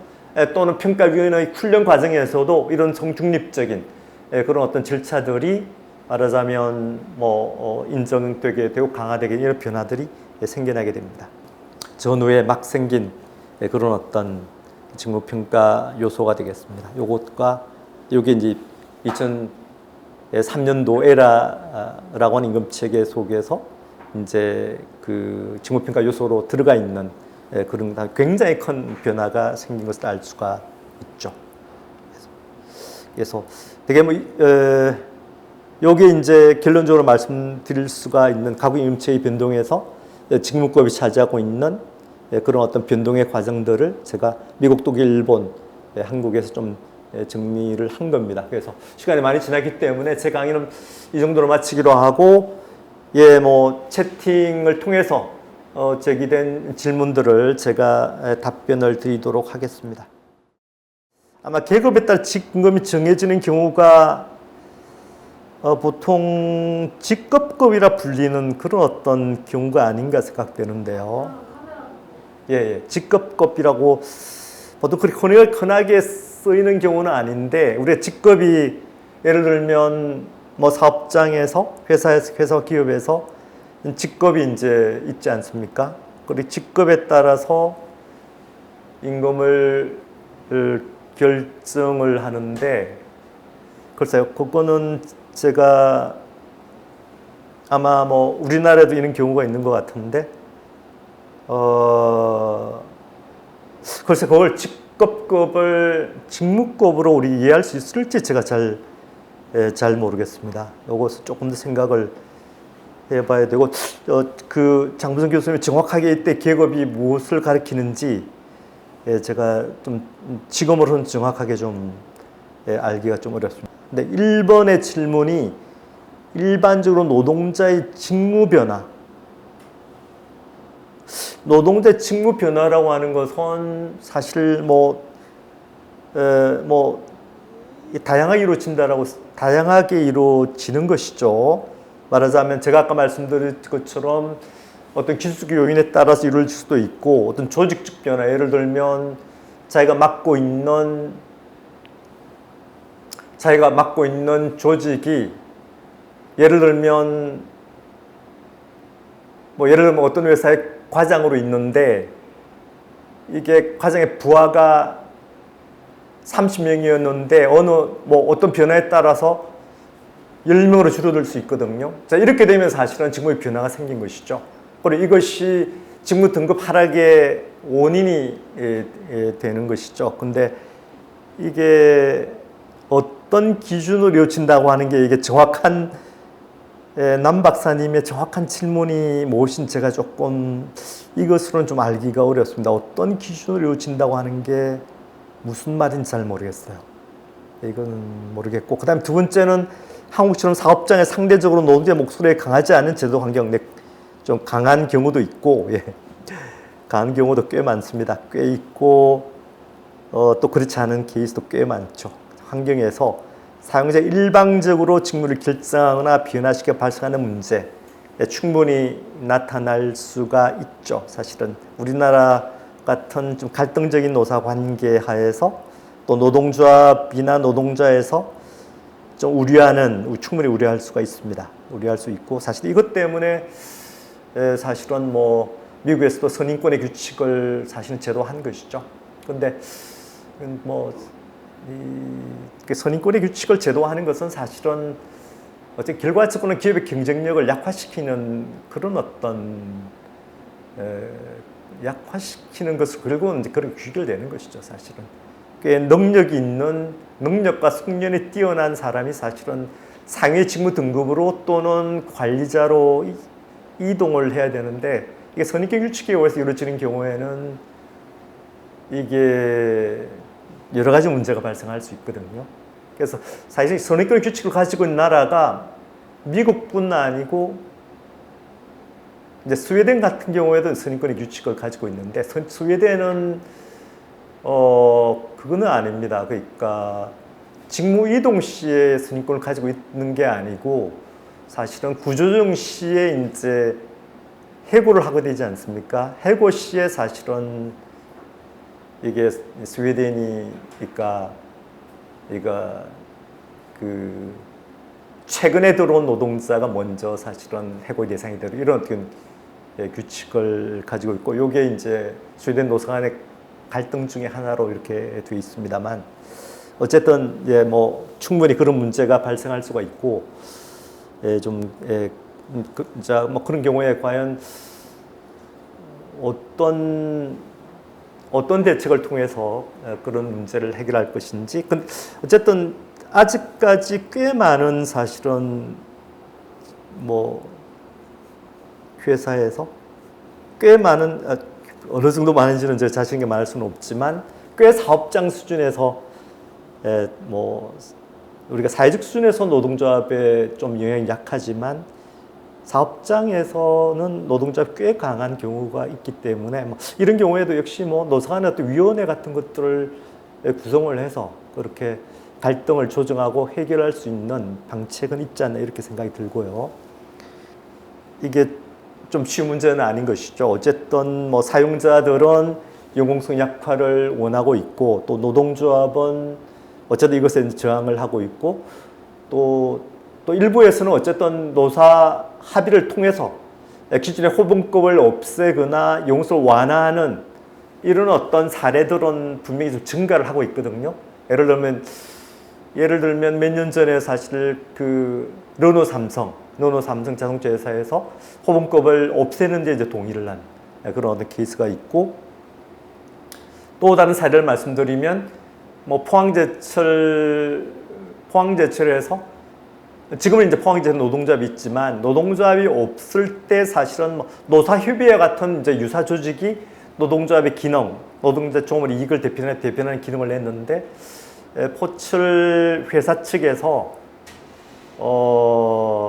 상당한 이제 노력을 기울여서 이제 포항제철이 임금체가 어떻게 돼 있냐면 이제 그 예전엔 직무급이었다가 사실 87년에 이제 직능급으로 이제 수정을 했죠. 직능급 수정을 했는데 이게 직능급이 거의 기능을 못하는 이런 어떤 사실 그 연공급보다 더 연공적인 임금 체계로 뭐 그렇게 이제 전락을 해버린 것이죠. 그래서 이 임금 부담 때문에 포항제철에서 한때는 이제 직무급 도입도 시도하다가 뭐 그것도 다 이제 거부가 되고 그 다음에 어쨌든 그 직능급의 연공성을 조금이라도 완화시키기 위한 노력들을 기울이게 되는데 이게 노동조합이 아닌 노사협의 유사한 조직을 대상으로 해서 다 실패로 돌아갔어요. 그러니까 뭐 그 노사협의 대표 하는 이야기가 뭐 저는 회사를 충분히 이해합니다만은 차기 노사협의 대표한테 이야기해봐라 이런 식으로. 그러니까 그만큼 사실은 임금의 문제라고 하는 게 그만큼 노동자 이해관계와 직결되기 때문에 이 문제에 대해서 어떤 이게 좀 노사합의를 통해서 이렇게 해결하기가 어쨌든 쉽지 않은 어쨌든 그럼에도 불구하고 몇몇 사업장에서 어쨌든 연공성을 좀 해결하고 있는 것은 이걸 뭐 완화하거나 축소시키거나 어떤 경우에는 호흡을 없애는 그런 어떤 까지 하고는 좀 있습니다. 어쨌든 쉬운 그런 어떤 문제는 아니고요. 제가 말씀드린 것처럼 국내 사례는 제가 몇 년 전에 한국의 직능급이라는 주제로 제가 이제 PM이 돼서 몇몇 다른 연구자와 함께 연구를 한 적이 있는데 그거는 다국적 기업의 이제 그 직무급 사례였고 다국적 기업이 아닌 경우에 사실 직무급을 취하고 있는 기업이 사실은 제가 아는 불과 이제 몇 개 되지 않는 것으로 제가 좀 알고 있습니다.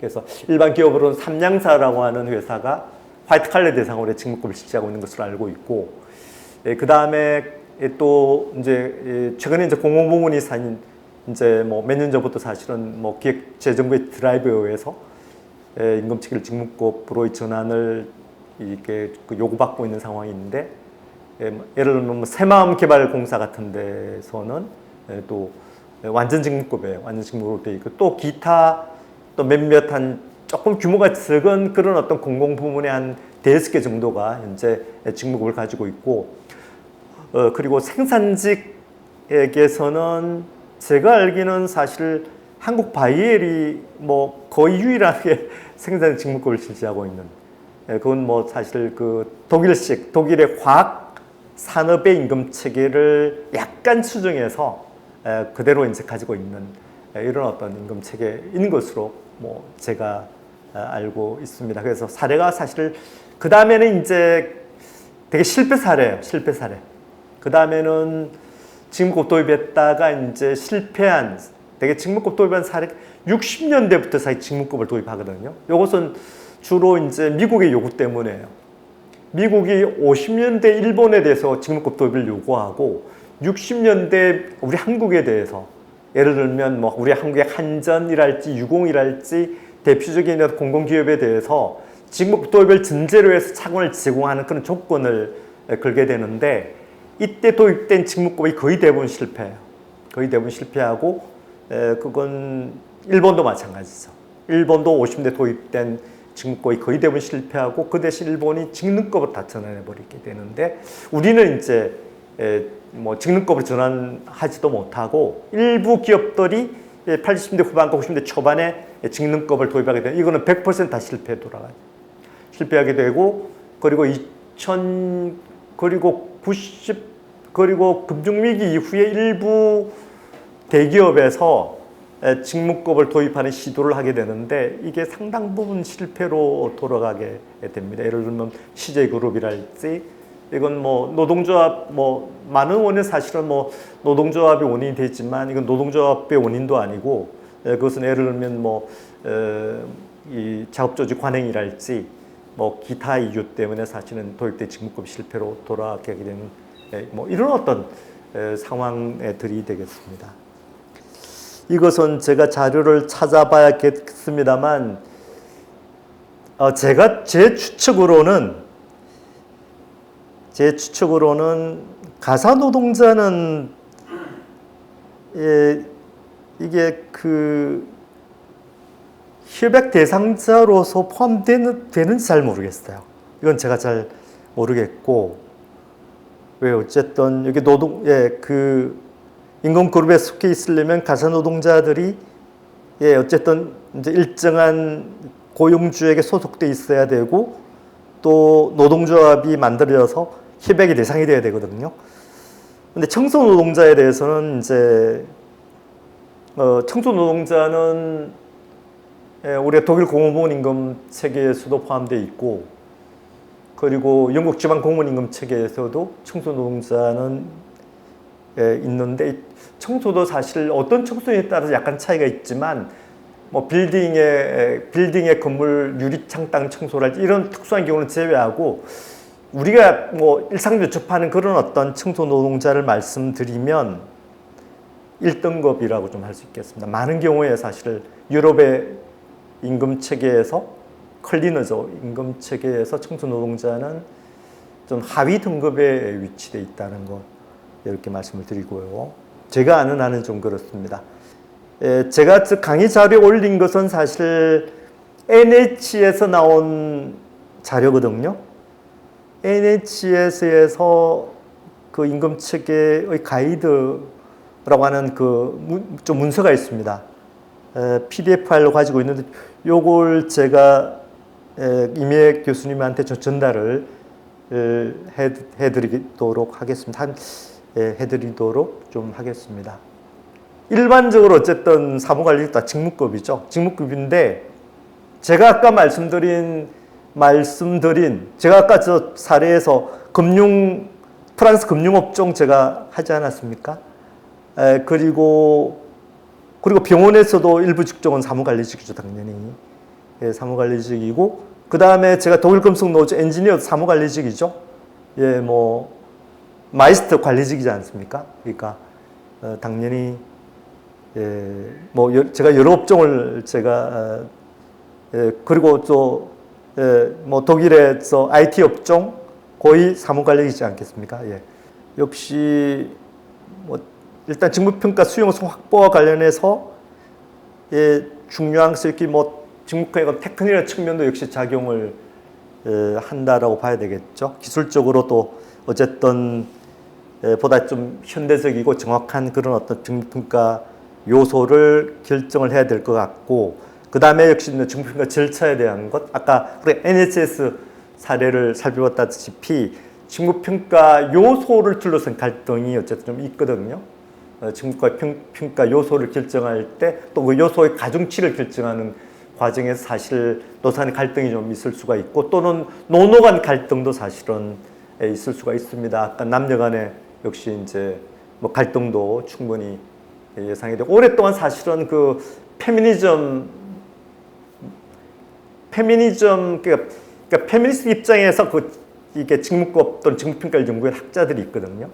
이제 또는 이제 또 노동조합의 또 그런 실무자들 함께 사실은 오랫동안 사실은 아까 제가 NH 사례를 들 때 제가 말씀드렸던 그런 감정적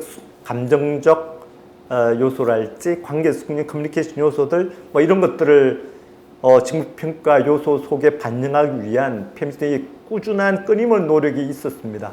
2005년도에 아까 제가 소개해드린 TV외대 도일 공무원 임금 체계를 사실은 둘러싸고 베르디와 그리고 독일 정부 간 교섭을 할 때 그때도 쟁점 중에 하나가 바로 이 여성들 특히 이제 돌봄 노동자들하고 사회복지사들의 직무평가 요소를 베르디에서는 계속해서 이 커뮤니케이션 그리고 관계적 요소를 집어넣고 이것의 가중치를 높일 것을 주장을 했는데 결국 이게 사실은 베르디 요구대로 안 됐어요. 결국은 2005년도 교섭에서는 어쨌든 기존대로 여전히 그 돌봄 노동자와 사회복지사들의 직무 등급이 이전에 비해서 상승을 못했습니다. 이게. 근데 역시 이제 NHS 같으면 사실은 여성들이 많이 일어나는 그런 어떤 또 조직이고 그 때문에 사실은 훨씬 더 또 영국이 또 선도적으로 사실은 남녀 간의 그 성평등의 문제를 선도적으로 또 좀 제기해온 그런 나라라고 하는 그런 어떤 배경도 있어서 이 NH에서 대단히 선진적으로 또 선도적으로 젠더 뉴트럴한 그런 어떤 직무평가 방법 그리고 직무평가 절차 같은 것들을 마련했다라고 좀 할 수가 있을 것 같고요. 그 다음에 또 정부가 수익 확보를 확대한 조건이 제가 뭐 또 그 노사 대등위원회 같은 것들 뭐 이런 것들도 역시 조건이 중에 하나가 되겠죠. 이건 우리나라보다는 제가 사실은 이 비정규직과 추진할 때 제가 표준적인 직무안을 마련하는 과정에서 제가 참여한 사람입니다. 사실 참여할 때 제가 맡은 직종이 사실은 그 조리 직무였어요. 조리 직무를 제가 맡아서 그리고 또 그 표준임금 체계를 적용할 때 공무직의 표준임금 체계를 적용할 때 사실 그 독일의 공무원 임금 체계 아까 그 6단계까지 사실은 근속연수를 인정한 그거는 제가 워낙 사실은 좀 오랫동안 독일 임금 체계를 공부해왔기 때문에 이제 그 임금 체계를 좀 모델로 하자고 제가 또 주장한 사람이 제가 되겠습니다. 그리고 또 제가 그 2017년부터 올 3월 달까지 공무직 임금 체계, 공무직 그 정규직 과정에 제가 관리를 해왔고 또 올 3월 달 지난해 하반기부터 올 3월 달까지 사실 공무직 임금 체계의 그 실태 조사와 또 계획 방안을 연구해 왔기 때문에 이 점에 대해서 꽤 잘 알고 있습니다. 그래서 실제 정규직화 과정에 직무법이 도입된 사례가 글쎄 뭐 비율로 합치면 한 30% 될까요? 한 20 몇 프로 될까요? 제가 지금 정확한 비율이 생각나지 않는데요.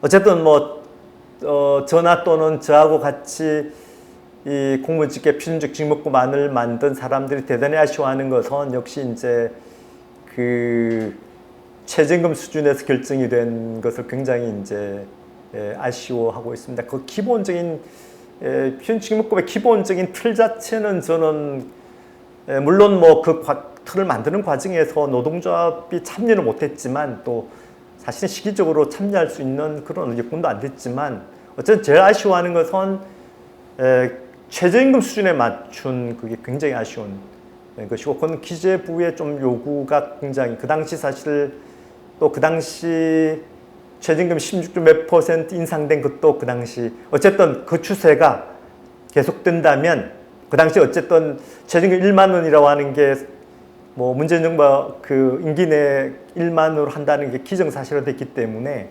급격하게 최저임금 인상되리라는 것을 배경으로 해서 사실은 그 최저임금 수준의 결정이 됐다는 사실을 다시 한번 말씀을 드리고요.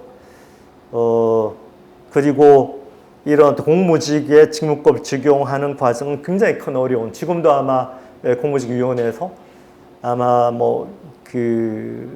이 문제를 해결하기 위한 그런 어떤 그룹이 형성되어 있고 지금 하고 있는 것을 알고 있지만 굉장히 어려운 그런 어떤 작업이라고 저는 생각을 좀 하고 있습니다. 제가 김대중 정부 때 이런 직무법 공무원 임금 체계 직무법 도입 시도가 됐다는 것은 장우승 교수님 통해서 지금 처음으로 아는 내용인데요. 어쨌든 그때 유야무야 됐다고 하니까 제가 한번 다시 한번 자료를 한번 보도록 좀 하겠습니다. 가장 표현적으로는 이제 교육 훈련이나 이동을 통해서 사실은 보다 높은 숙련을 획득하는 것이죠. 획득하는 것이고 또 일정한 경력을 축적한 것이 인정되어 또는 현재 하고 있는 일을 좀 더 이제 말하자면 평가를 잘 받는 것도 역시 더 높은 수준의 직무로 이동하기 위한 조건 중에 하나이고 어쨌든 직무법에서는 교육훈련이라고 하는 대단히 중요한 그런 어떤 그런 것이다는 것을 좀 말씀을 드릴 수가 있겠습니다. 직무법이 모든 경우에 더 좋은 것이다 이렇게 이야기하기는 하기는 어렵습니다. 저는 세 가지 임금 체계가 다 각각 좀 장단점이 있다 이렇게 이야기를 할 수가 있고요.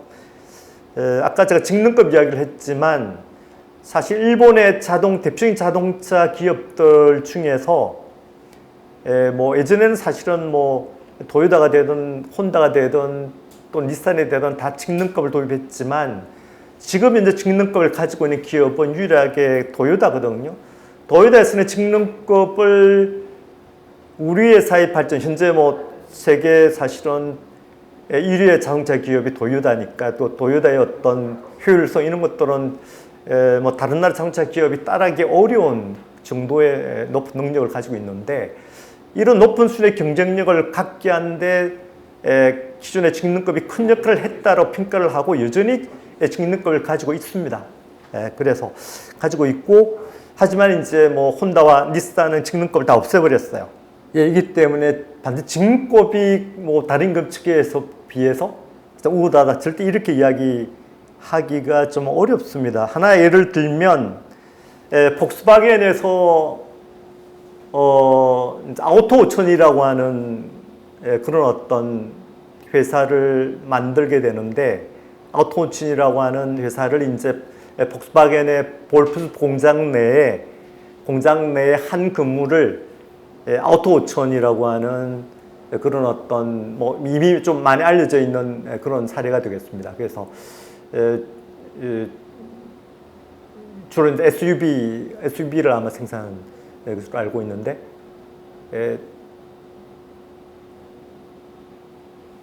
이 아우토5천 그 당시 이제 사실 폭스바겐에서 그 독일이 아닌 아마 남부 유럽인가요?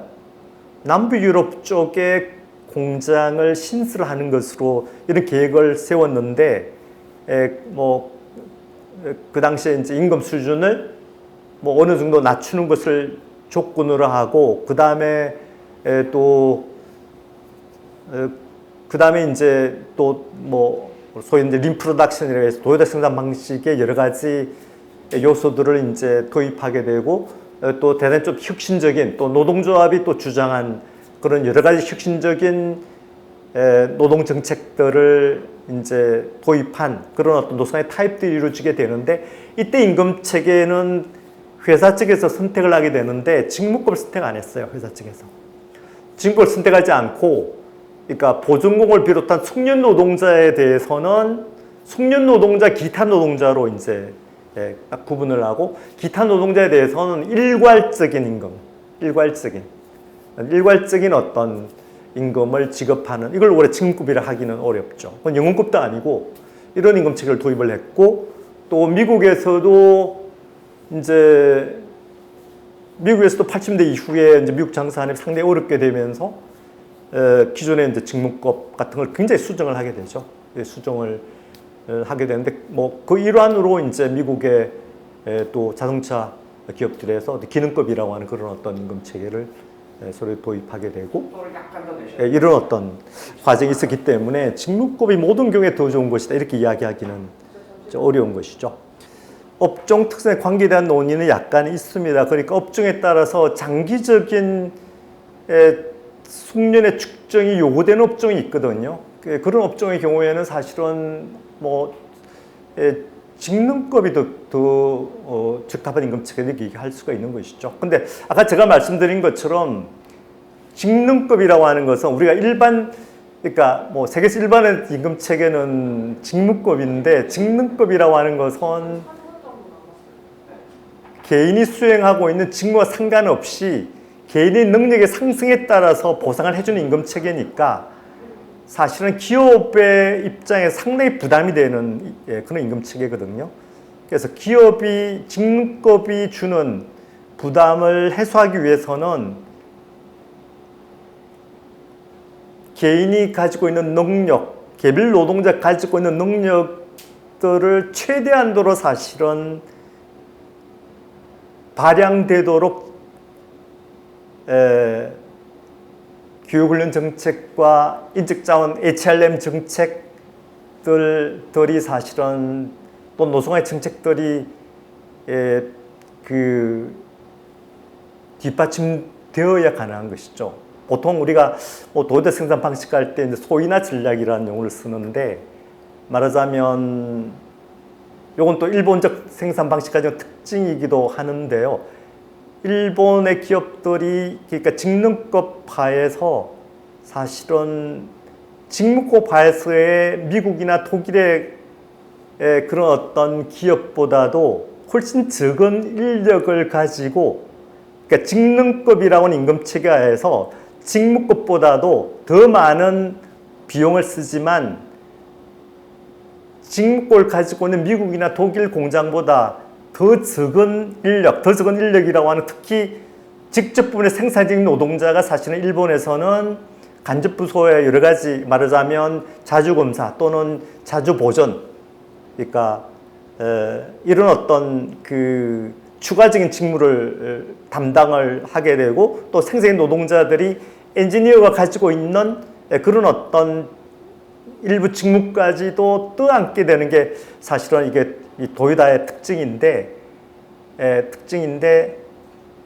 그러니까 사실은 이런 장기적인 숙련 측정이 요구되는 이런 업종에서는 직능급이 제대로 발휘할 수 있는 조건이 된다면 직무급보다는 직능급이 더 나은 임금 체계다 이렇게 말씀드릴 수 있겠습니다.